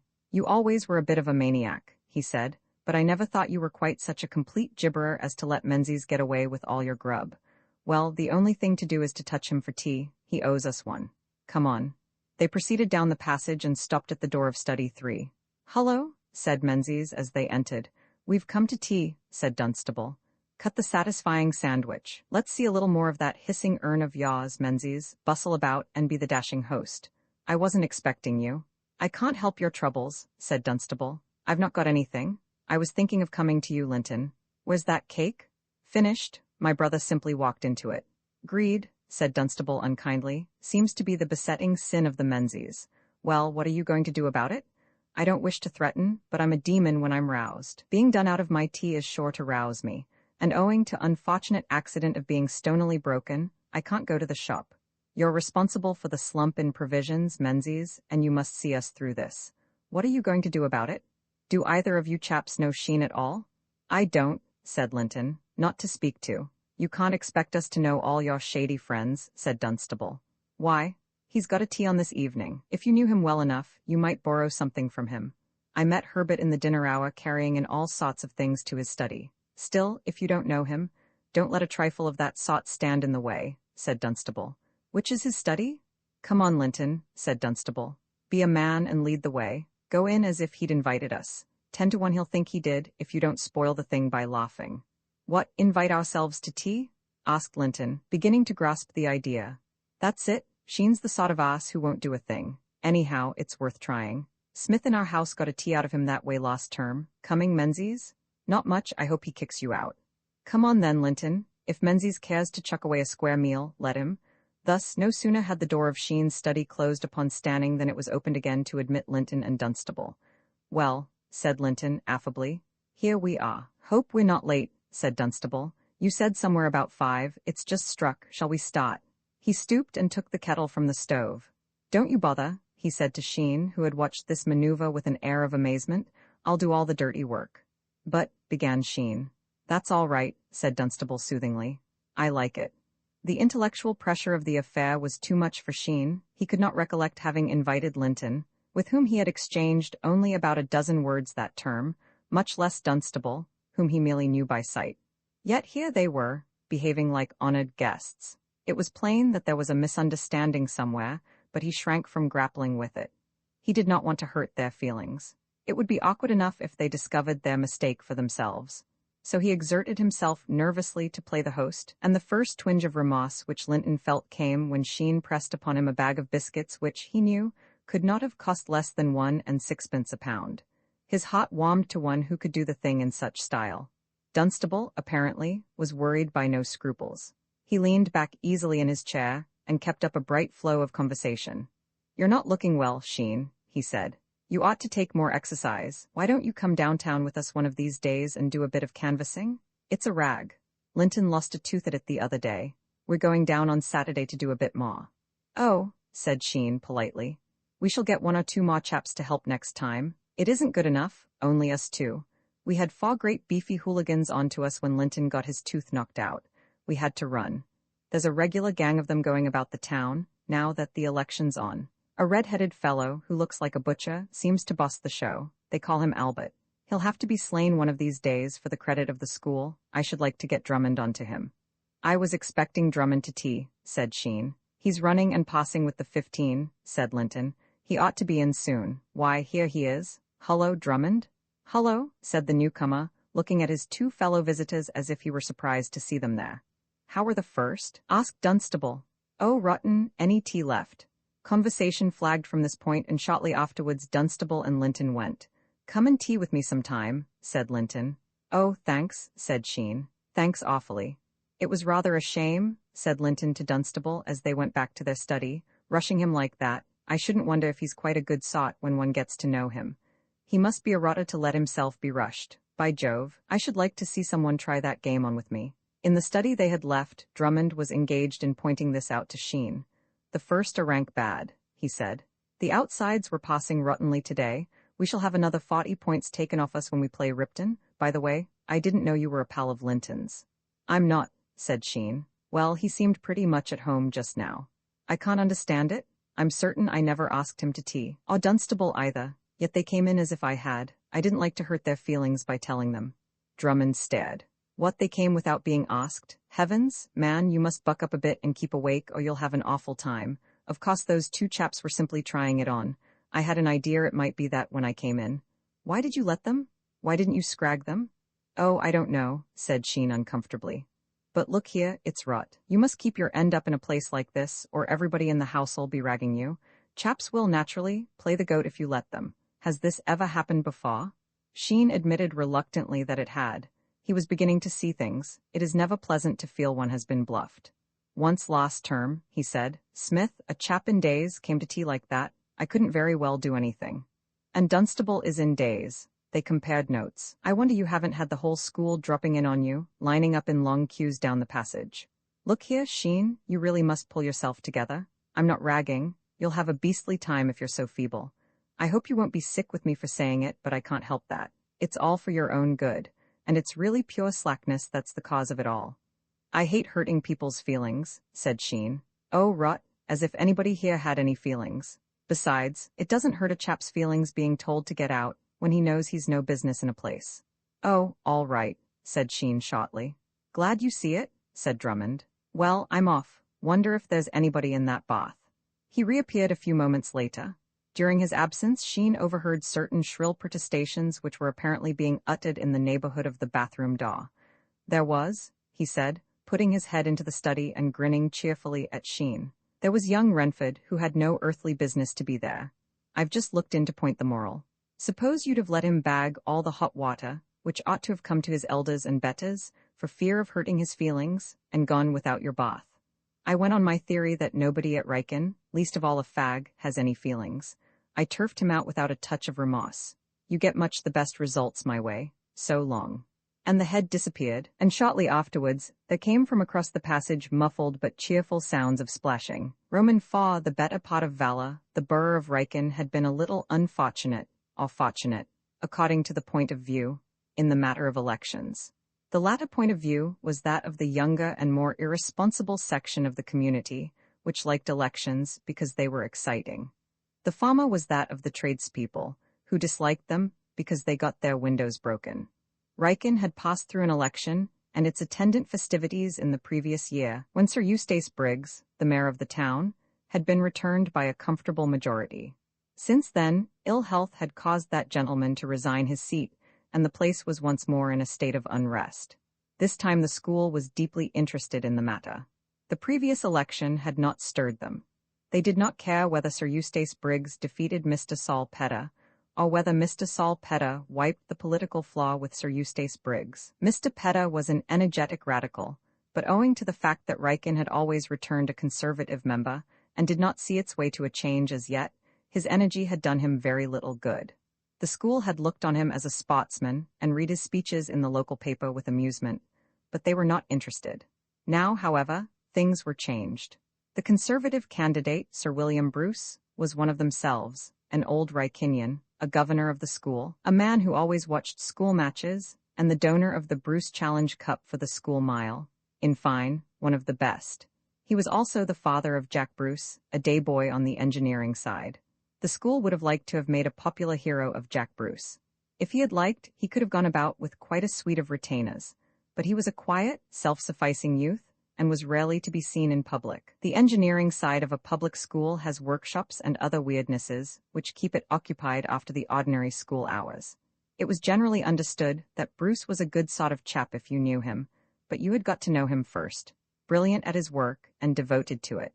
A useful slow bowler, known to be able to drive and repair the family motor car. One who seldom spoke unless spoken to, but who, when he did speak, generally had something sensible to say. Beyond that, Repot said little.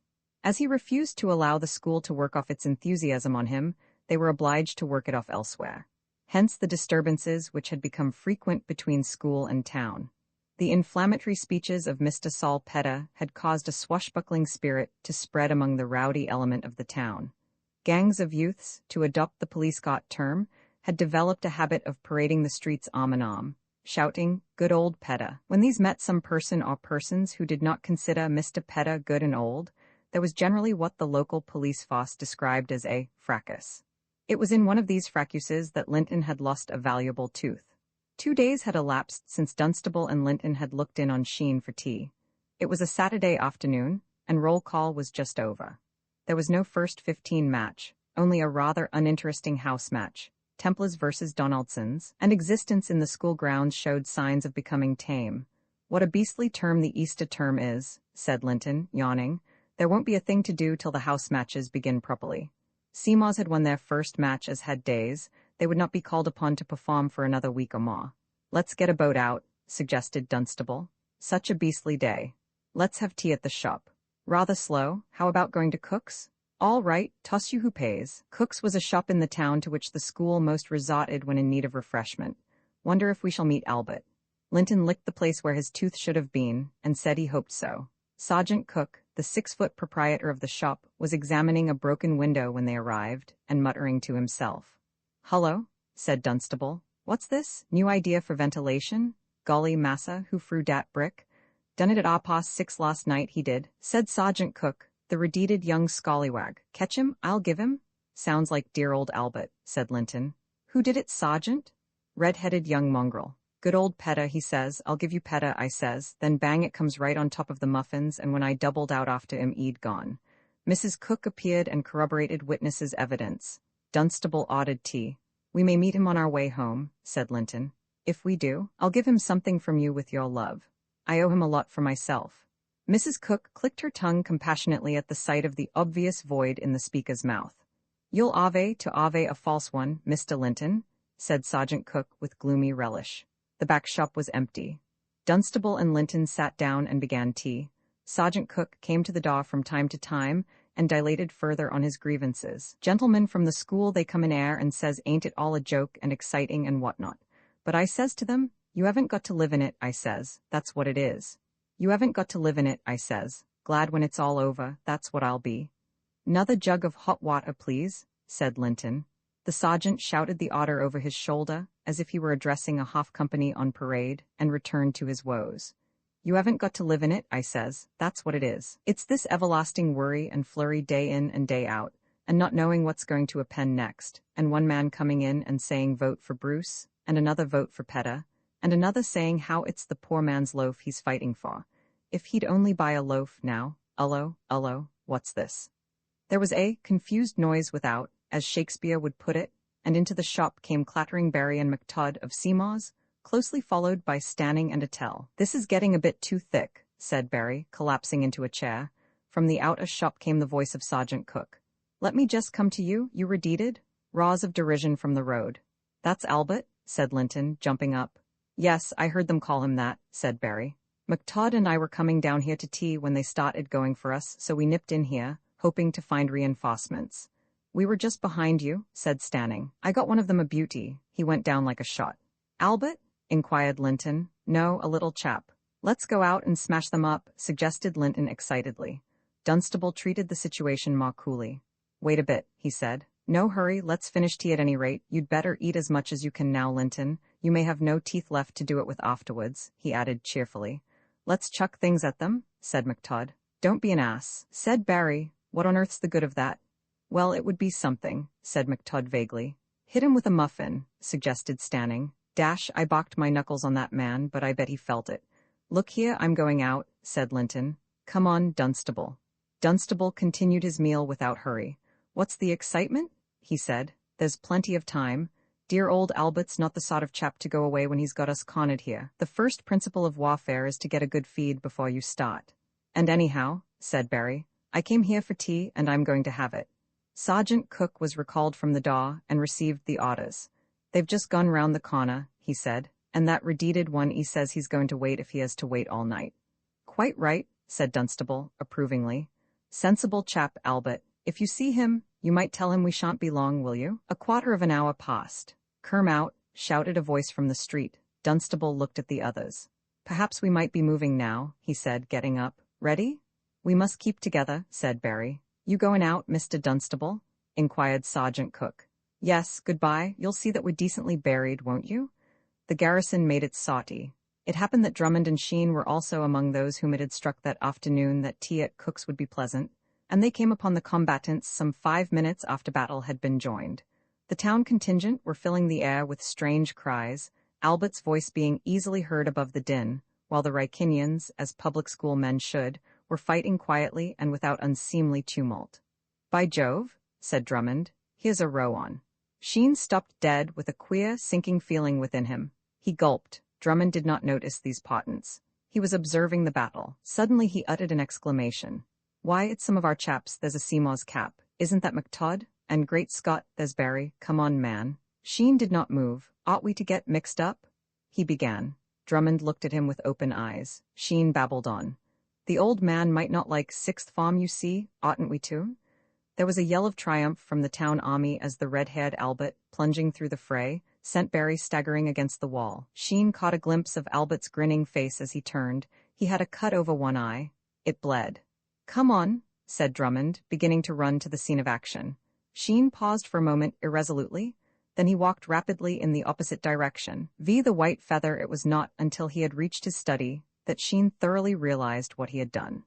All the way home he had been defending himself eloquently against an imaginary accuser, and he had built up a very sound, thoughtful, and logical series of arguments to show that he was not only not to blame for what he had done, but had acted in highly statesmanlike and praiseworthy manner. After all, he was in the 6th. Not a prefect, it was true, but still, practically a prefect.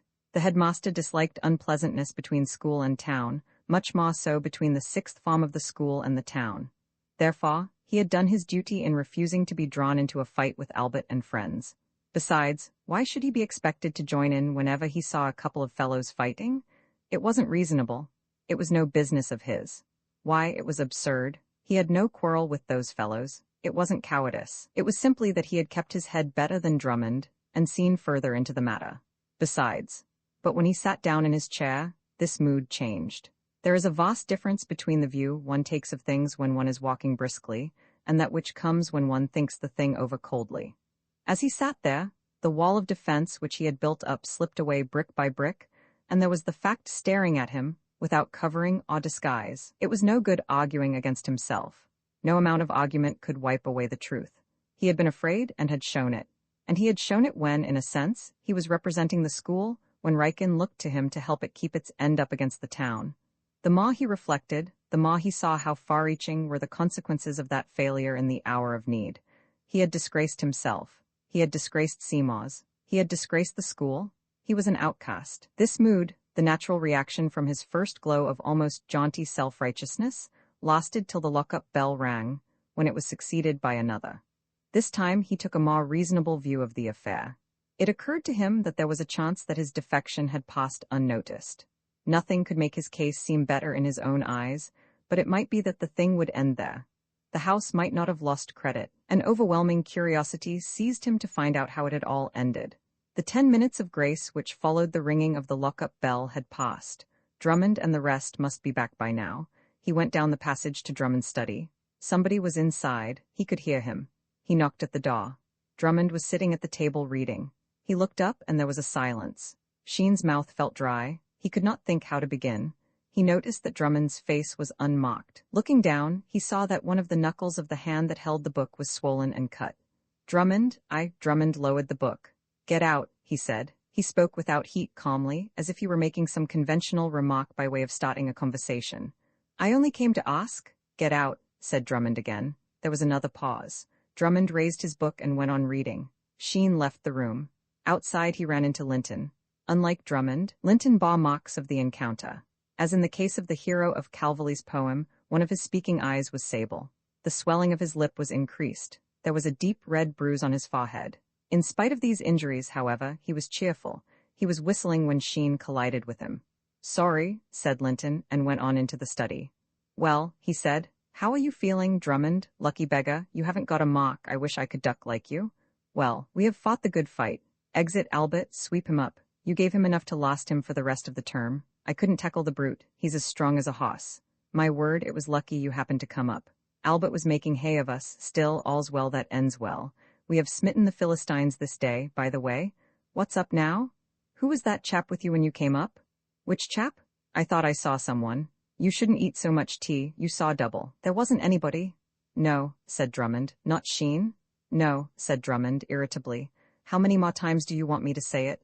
"All right," said Linton. "I only asked. I met him outside." "Who? Sheen? Oh, you might be sociable." "I know I might, but I want to read." "Lucky man. Wish I could. I can hardly see. Well, goodbye then. I'm off." "Good," grunted Drummond. "You know your way out, don't you?" Linton went back to his own study. "It's all very well," he said to himself, "for Drummond to deny it, but I'll swear I saw Sheen with him. So did Dunstable. I'll cut out and ask him about it after prep. If he really was there and cut off, something ought to be done about it. The chap ought to be kicked. He's a disgrace to the house." Dunstable, questioned after preparation, refused to commit himself. "I thought I saw somebody with Drummond," he said, "and I had a sort of idea it was Sheen. Still, I was pretty busy at the time and wasn't paying much attention to anything, except that long, thin bodgy with the bowler. I wish those men would hit straight. It's beastly difficult to guard a round-arm swing. My right ear feels like a cauliflower. Does it look rum?" "Beastly, but what about this? You can't swear to Sheen then?" "No, better give him the benefit of the doubt. What does Drummond say? You ought to ask him." "I have. He says he was alone." "Well, that settles it. What an ass you are. If Drummond doesn't know, who does? I believe he's simply hushing it up."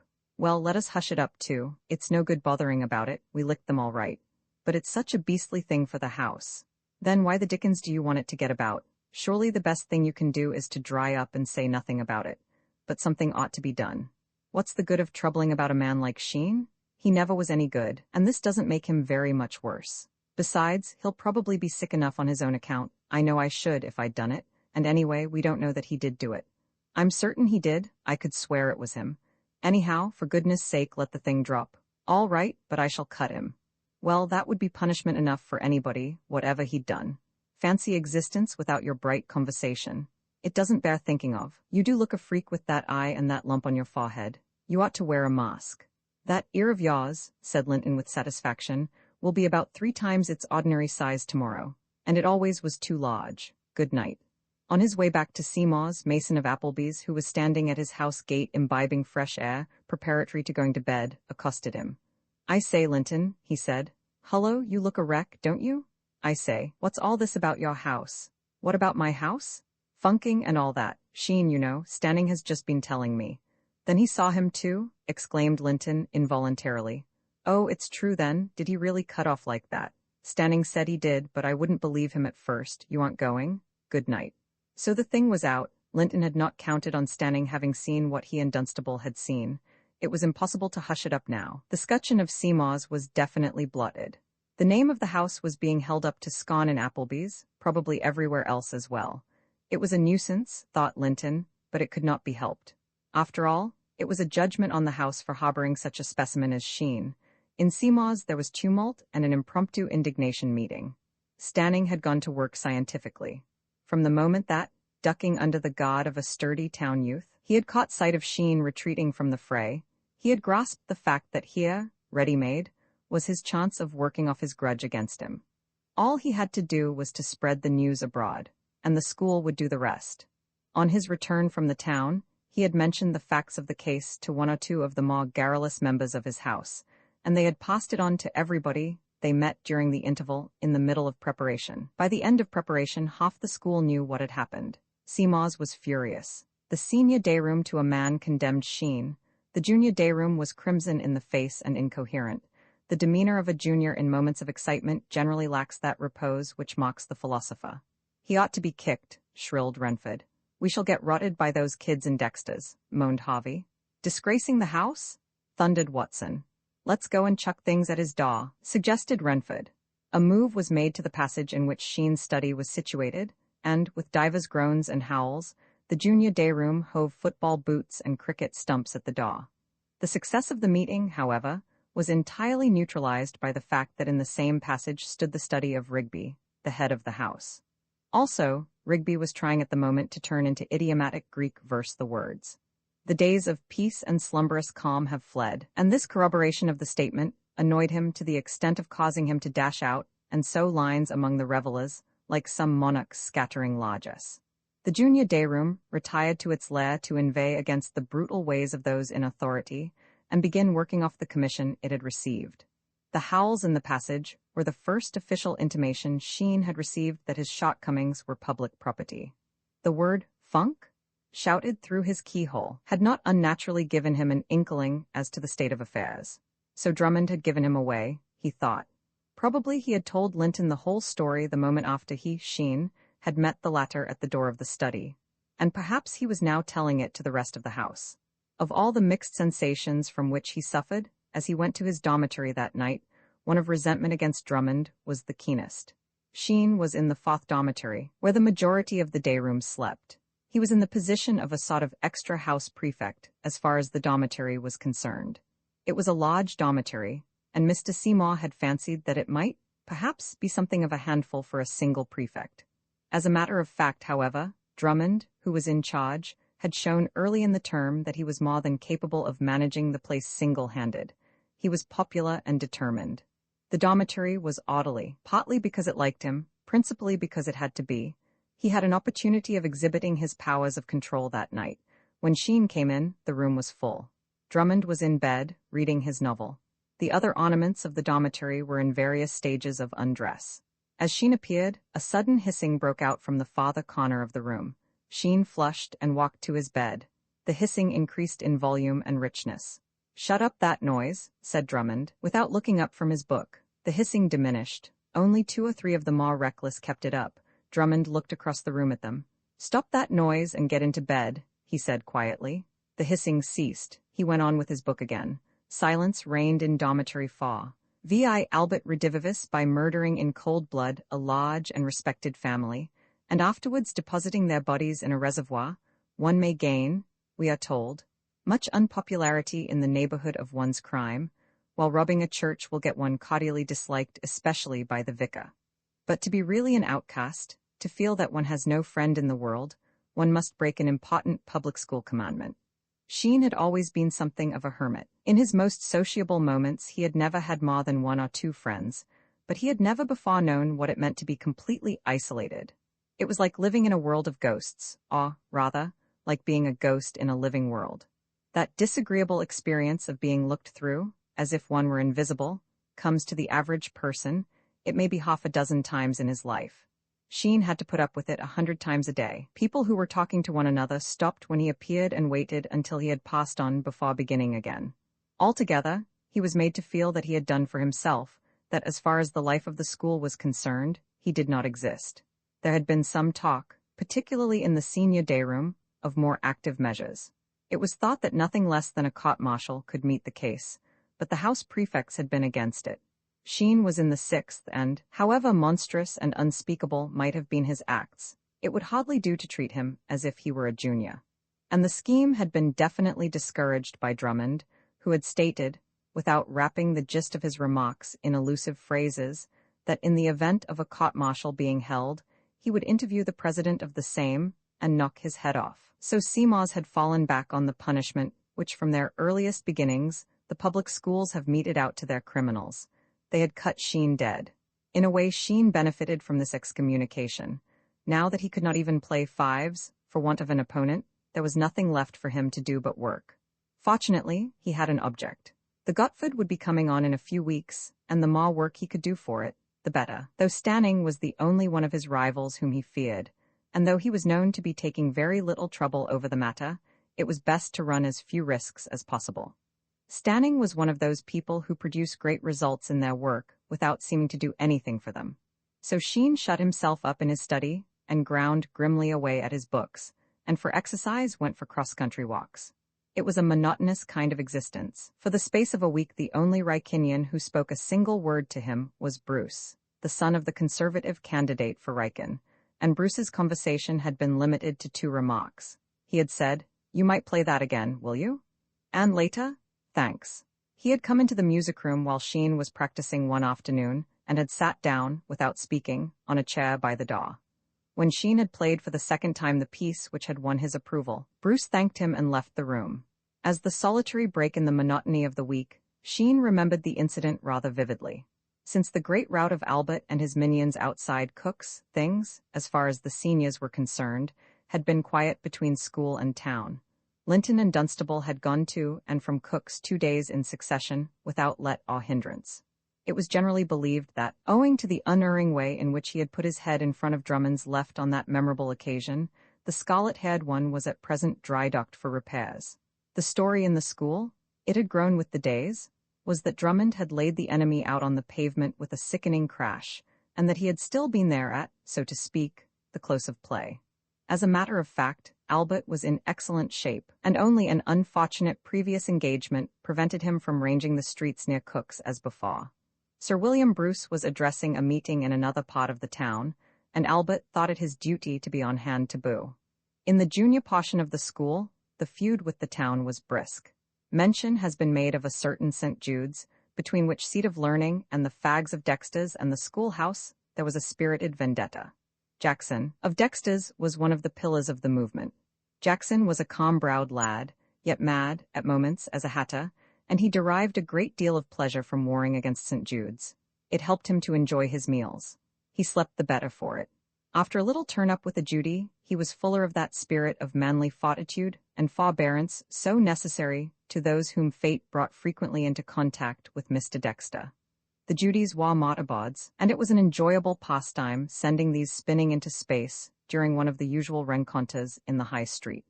From the fact that he and his friends were invariably outnumbered, there was a spotting element in these affairs, though occasionally this inferiority of numbers was the cause of his executing a scientific retreat, with the enemy harassing his men up to the very edge of the town.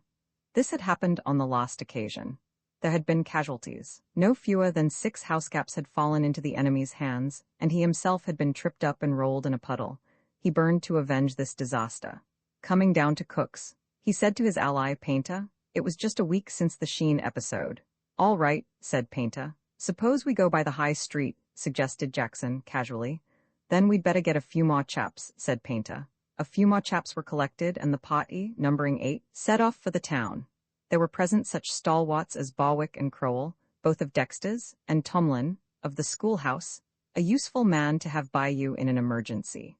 It was Tomlin who, on one occasion, attacked by 2 terrific champions of St. Jude's in a narrow passage, had vanquished them both, and sent their martabods miles into the Empyrean, so that they were never the same martabods again, but wore ever after a bruised and draggled look. The expedition passed down the high street without adventure, until, by common consent, it stopped at the lofty wall which bounded the playground of St. Jude's. From the other side of the wall came sounds of revelry, shrill squealings and shoutings. The Judies were disporting themselves at one of their weird games.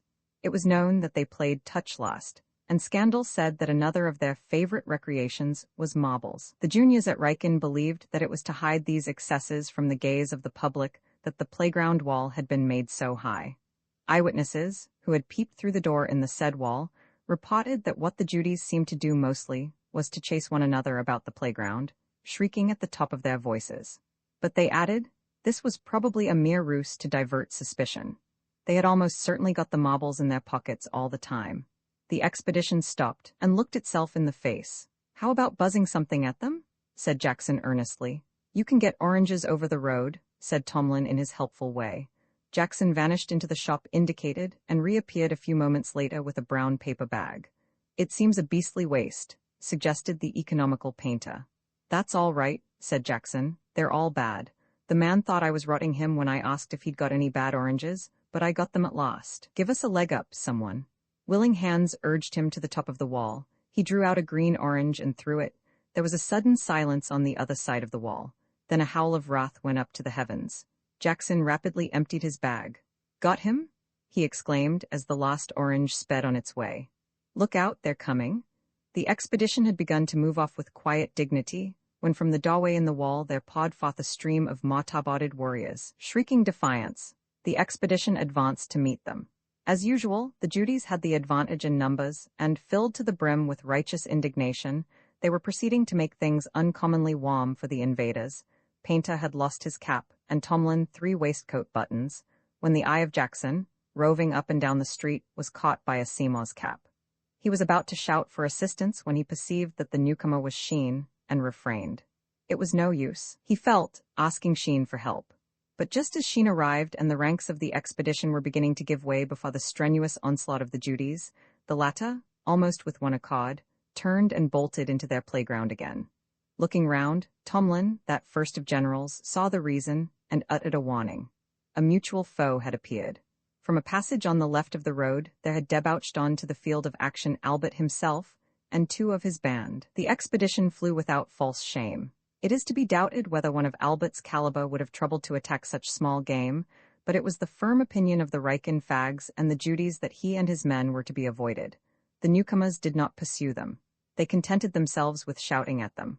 One of the band threw a stone, then they caught sight of Sheen. Albert said, "Ooh, and advanced at the double. His companions followed him. Sheen watched them come, and backed against the wall. His heart was thumping furiously. He was in for it now, he felt. He had come down to the town with this very situation in his mind, a wild idea of doing something to restore his self-respect, and his credit in the eyes of the house had driven him to the high street. But now that the crisis had actually arrived, he would have given much to have been in his study again.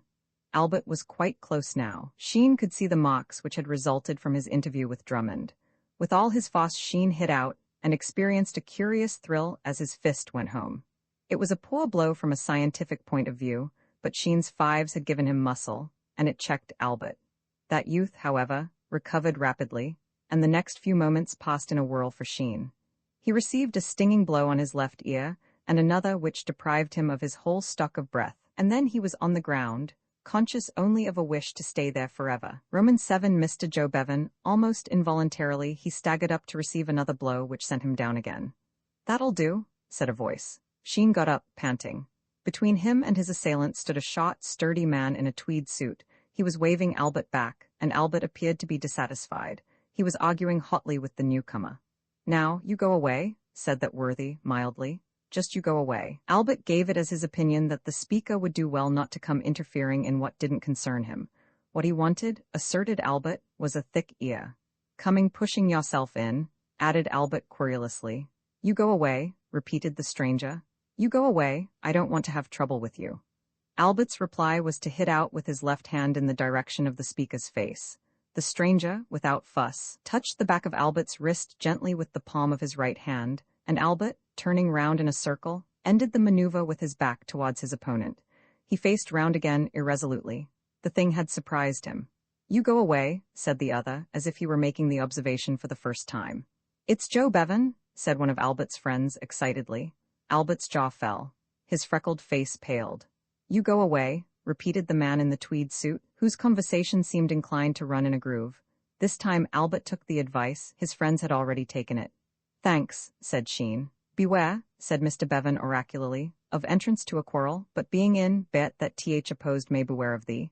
Always counterback when you guard. When a man shows you his right like that, always push out your hands straight. The straight left rules the boxing world. Feeling better, sir? Yes, thanks. He got that right in just on the spot. I was watching. When you see a man coming to hit you with his right like that, don't you draw back. Get on top of him. He can't hit you then. That feeling of utter collapse, which is the immediate result of a blow in the pots about the waistcoat, was beginning to pass away, and Sheen now felt capable of taking an interest in sublunary matters once more. His ear smarted horribly, and when he put up a hand and felt it, the pain was so great that he could barely refrain from uttering a cry. But however physically battered he might be, he was feeling happier and more satisfied with himself than he had felt for years. He had been beaten, but he had fought his best and not given in. Some portion of his self-respect came back to him as he reviewed the late encounter. Mr. Bevan regarded him approvingly. He was too heavy for you, he said. He's a good 12 stone, I make it. I should put you at 10 stone, say 10 stone 3. Call it 9 stone 12 in condition, but you've got pluck, sir. Sheen opened his eyes at this surprising statement. Some I've met would have laid down after getting that first hit, but you got up again. That's the secret of fighting. Always keep going on, never give in. You know what Shakespeare says about the one who first cries, hold enough? Do you read Shakespeare, sir? Yes, said Sheen. Ah, now he knew his business, said Mr. Bevan enthusiastically. There was Ringcraft, as you may say, he wasn't a novice. Sheen agreed that Shakespeare had written some good things in his time. That's what you want to remember. Always keep going on, as the saying is. I was fighting Dick Roberts at the National, an American he was, from San Francisco. He come at me with his right stretched out, and I think he's going to hit me with it, when blessed if his left don't come out instead, and my golly, it nearly knocked a passage through me. Just where that fellow hit you, sir, he hit me. It was just at the end of the round, and I went back to my corner. Jim Blake was seconding me. What's this, Jim? I says, is the man mad, or what? Why, he says he's left-handed, that's what's the matter. Get on top of him. Get on top of him? I says, my golly, I'll get on top of the roof if he's going to hit me another of those. But I kept on and got close to him, and he couldn't get in another of them, and he give in after the 7th round. What competition was that? Asked Sheen. Mr. Bevan laughed. It was a 20-round contest, sir, for $750 a side and the lightweight championship of the world. Sheen looked at him in astonishment. He had always imagined professional pugilists to be bullet-headed and beetle-browed to a man. He was not prepared for one of Mr. Joe Bevan's description. For all the marks of his profession that he bore on his face, in the shape of lumps and scars, he might have been a curate. His face looked tough, and his eyes harbored always a curiously alert, questioning expression, as if he were perpetually sizing up the person he was addressing. But otherwise he was like other men. He seemed also to have a pretty taste in literature. This, combined with his strong and capable air, attracted Sheen. Usually he was shy and ill at ease with strangers. Joe Bevan he felt he had known all his life. Do you still fight? He asked. No, said Mr. Bevan. I gave it up. A man finds he's getting on, as the saying is, and it don't do to keep at it too long. I teach and I train, but I don't fight now. A sudden idea flashed across Sheen's mind. He was still glowing with that pride which those who are accustomed to work with their brains feel when they have gone honestly through some labor of the hands. At that moment, he felt himself capable of fighting the world and beating it. The small point that Albert had knocked him out of time in less than a minute did not damp him at all. He had started on the right road. He had done something.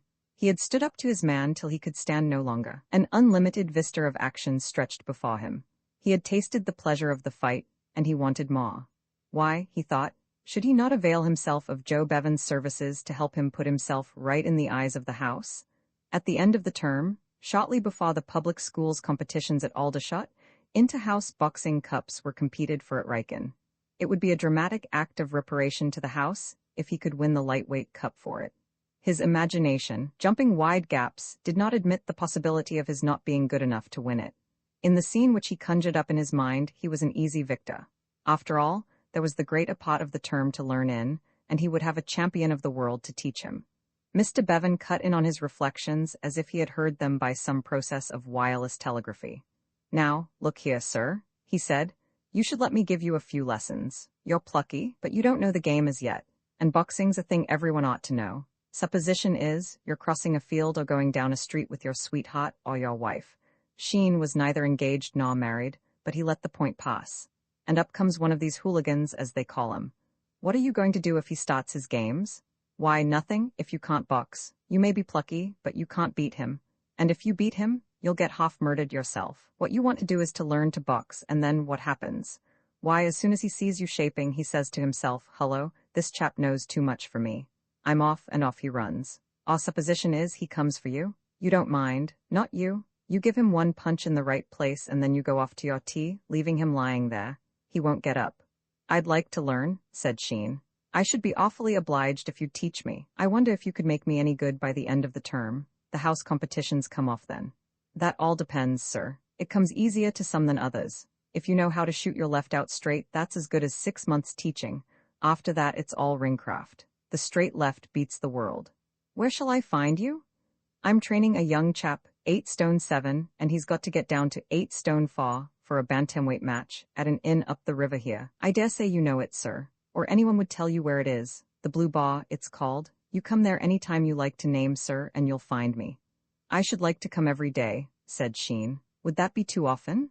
"Oftener the better, sir. You can't practice too much." "Then I'll start next week. Thanks very much. By the way, I shall have to go by boat, I suppose. It isn't far, is it? I've not been up the river for some time. The school generally goes downstream." "It's not what you'd call far," said Bevan, "but it would be easier for you to come by road." "I haven't a bicycle. Wouldn't one of your friends lend you one?" Sheen flushed. "No, I'd better come by boat, I think. I'll turn up on Tuesday at about 5. Will that suit you?" "Yes, sir, that will be a good time. Then I'll say goodbye, sir, for the present." Sheen went back to his house in a different mood from the one in which he had left it. He did not care now when the other Samarites looked through him. In the passage he met Linton, and grinned pleasantly at him. "What the dickens was that man grinning at?" said Linton to himself. "I must have a smut or something on my face." But a close inspection in the dormitory looking-glass revealed no blemish on his handsome features. Roman 8 A naval battle, and its consequences what a go is life. Let us examine the case of Jackson, of Dexter's. O'Hara, who had left Dexter's at the end of the summer term, had once complained to Clowes of the manner in which his housemaster treated him, and Clowes had remarked in his melancholy way that it was nothing less than a breach of the law that Dexter should persist in leading a fellow a dog's life without a dog license for him. That was precisely how Jackson felt on the subject. Things became definitely unbearable on the day after Sheen's interview with Mr. Joe Bevan. 'Twas morn, to begin at the beginning, and Jackson sprang from his little cot to embark on the labours of the day. Unfortunately, he sprang 10 minutes too late, and came down to breakfast about the time of the second slice of bread and marmalade. Result, 100 lines. Proceeding to school, he had again fallen foul of his housemaster, in whose farm he was, over a matter of unprepared livy. As a matter of fact, Jackson had prepared the livy. Or rather, he had not absolutely prepared it, but he had meant to. But it was Mr. Templar's preparation, and Mr. Templar was short-sighted. Anyone will understand, therefore, that it would have been simply chucking away the gifts of Providence if he had not gone on with the novel which he had been reading up till the last moment before prep time, and had brought along with him accidentally, as it were. It was a book called A Spoiler of Men by Richard Marsh, and there was a repulsive crime on nearly every page. It was hot stuff, much better than Livy. Lunch score 200 lines. During lunch he had the misfortune to upset a glass of water. Pure accident, of course, but there it was, don't you know, all over the table. Mr. Dexter had called him clumsy, a pig, and had given him advice. "You had better be careful, Jackson." A present? 200 lines, Jackson. On the match being resumed at 2 o'clock, with 400 lines on the score sheet, he had played a fine, free game during afternoon school, and Mr. Dexter, who objected to fine, free games, or indeed any games during school hours, had increased the total to 600 when stumps were drawn for the day. So on a bright sunny Saturday afternoon, when he should have been out in the field cheering the house team on to victory against the schoolhouse, Jackson sat in the junior day room at Dexter's copying out portions of Virgil, Aeneid 2. To him, later on in the afternoon when he had finished half his task, entered Painter, with the news that Dexter's had taken 30 points off the schoolhouse just after half-time. "Mop them up," said the terse and epigrammatic Painter. "Made rings round them. Haven't you finished yet? Well, chuck it and come out." "What's on?" asked Jackson. "We're going to have a boat race." "Pile it on." "We are, really. Fact, some of these schoolhouse kids are awfully sick about the match and challenged us. That chap Tomlin thinks he can row." "He can't row for nuts," said Jackson. "He doesn't know which end of the oar to shove into the water. I've seen cats that could row better than Tomlin." "That's what I told him. At least, I said he couldn't row for toffee, so he said, 'All right, I bet I can lick you.' And I said I betted he couldn't, and he said, 'All right then, let's try,' and then the other chaps wanted to join in, so we made an inter-house thing of it, and I want you to come and stroke us." Jackson hesitated. Mr. Dexter, setting the lines on Friday, had certainly said that they were to be shown up tomorrow evening. He had said it very loud and clear, still in a case like this. After all, by helping to beat the schoolhouse on the river he would be giving Dexter's a leg up. And what more could the man want? "Right-ho," said Jackson. Down at the school boathouse the enemy were already afloat when Painter and Jackson arrived. "Buck up," cried the schoolhouse crew. Dexter's embarked, 5 strong. There was room for 2 on each seat. Jackson shared the post of stroke with Painter. Crowell steered. "Ready?" asked Tomlin from the other boat. "Half a sec," said Jackson. "What's the cost?" "Oh, don't you know that yet? Up to the town. Round the island just below the bridge. The island with the croquet ground on it, you know, and back again here. Ready?" "In a jiffy. Look here, Crowell, remember about steering. You pull the right line if you want to go to the right and the other if you want to go to the left." "All right," said the injured Crowell. "As if I didn't know that. Thought I'd mention it, it's your fault. Nobody could tell by looking at you that you knew anything except how to eat. Ready, you chaps?" "When I say 3, said Tomlin. It was a subject of heated discussion between the crews for weeks afterwards whether Dexter's boat did or did not go off at the word 2. Opinions were divided on the topic, but it was certain that Jackson and his men led from the start. Pulling a good, splashing stroke which had drenched Crowell to the skin in the first 30 yards, Dexter's boat crept slowly ahead. By the time the island was reached, it led by a length. Encouraged by success, the leaders redoubled their already energetic efforts. Crowell sat in a shower bath. He was even moved to speech about it. "When you've finished," said Crowell. Jackson, intent upon repartee, caught a crab, and the schoolhouse drew level again. The 2 boats passed the island abreast. Just here occurred one of those unfortunate incidents. Both crews had quickened their stroke until the boats had practically been converted into submarines, and the rival coxswains were observing bitterly to space that this was jolly well the last time they ever let themselves in for this sort of thing, when round the island there hove in sight a flotilla of boats, directly in the path of the racers. There were 3 of them, and not even the spray which played over him like a fountain could prevent Crowell from seeing that they were manned by Judies. Even on the river these outcasts wore their mortarboards. "Look out!" shrieked Crowell, pulling hard on his right line. "Stop rowing, you chaps, we shall be into them." At the same moment the schoolhouse oarsmen ceased pulling. The 2 boats came to a halt a few yards from the enemy. "What's up?" panted Jackson, crimson from his exertions. "Hullo, it's the Judies?" Tomlin was parleying with the foe. "Why the dickens can't you keep out of the way, spoiling our race, wait till we get ashore?" But the Judies, it seemed, were not prepared to wait even for that short space of time. A miscreant, larger than the common run of Judy, made a brief, but popular, address to his men. "Splash them?" he said. Instantly, amid shrieks of approval, oars began to strike the water, and the water began to fly over the Riken boats, which were now surrounded. The latter were not slow to join battle with the same weapons. Homeric laughter came from the bridge above. The town bridge was a sort of loafers' club, to which the entrance fee was a screw of tobacco, and the subscription an occasional remark upon the weather. Here gathered together day by day that section of the populace which resented it when they asked for employment, and only got work instead. From morn till eve they lounged against the balustrades, surveying nature, and hoping it would be kind enough to give them some excitement that day. An occasional dogfight found in them an eager audience. No runaway hoss ever bored them. A broken-down motor car was meat and drink to them. They had an appetite for every spectacle. When, therefore, the water began to fly from boat to boat, kind-hearted men fetched their friends from neighboring public houses and craned with them over the parapet, observing the spot and commenting thereon. It was these comments that attracted Mr. Dexter's attention. When, cycling across the bridge, he found the south side of it entirely congested and heard raucous voices urging certain unseen little uns now to go it and a none to vote for Peta. His curiosity was aroused. He dismounted and pushed his way through the crowd until he got a clear view of what was happening below. He was just in time to see the most stirring incident of the fight. The biggest of the Judy boats had been propelled by the current nearer and nearer to the Dexter Argo. No sooner was it within distance than Jackson, dropping his oar, grasped the side and pulled it towards him.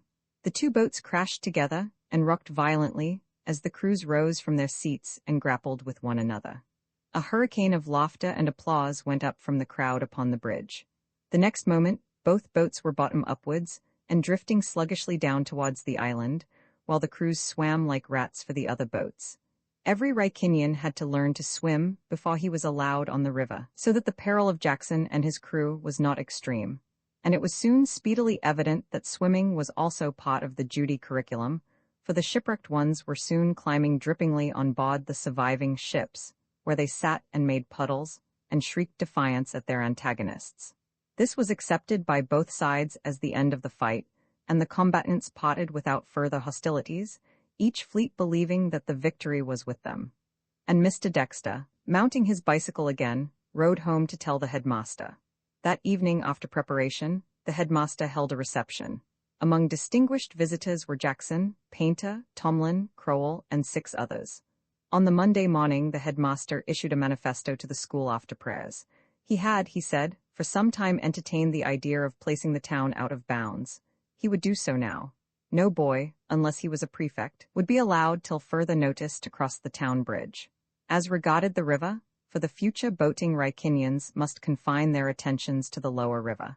Nobody must take a boat upstream. The school boatmen would have strict orders to see that this rule was rigidly enforced. Any breach of these bounds would, he concluded, be punished with the utmost severity. The headmaster of Rykin was not a hasty man. He thought before he put his foot down. But when he did, he put it down heavily. Sheen heard the ultimatum with dismay.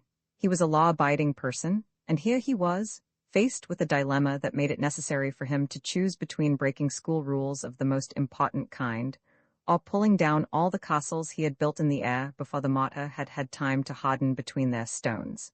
He wished he could talk it over with somebody, but he had nobody with whom he could talk over anything. He must think it out for himself. He spent the rest of the day thinking it out, and by nightfall, he had come to his decision. Even at the expense of breaking bounds and the risk of being caught at it, he must keep his appointment with Joe Bevan. It would mean going to the town landing stage for a boat, thereby breaking bounds twice over. But it would have to be done. Roman 9 Sheen begins his education. The Blue Bar was a picturesque inn, standing on the bank of the River Severn. It was much frequented in the summer by fishermen, who spent their days in punts and their evenings in the old oak parlor, where a picture in boxing costume of Mr. Joe Bevan, whose brother was the landlord of the inn, gazed austerely down on them, as if he disapproved of the lamentable want of truth displayed by the majority of their number. Artists also congregated there to paint the ivy-covered porch. At the back of the house were bedrooms, to which the fishermen would make their way in the small hours of a summer morning, arguing to the last as they stumbled upstairs. One of these bedrooms, larger than the others, had been converted into a gymnasium for the use of mine host's brother. Thither he brought pugilistic aspirants who wished to be trained for various contests, and it was the boast of the Blue Bar that it had never turned out a loser. A reputation of this kind is a valuable asset to an inn, and the boxing world thought highly of it, in spite of the fact that it was off the beaten track.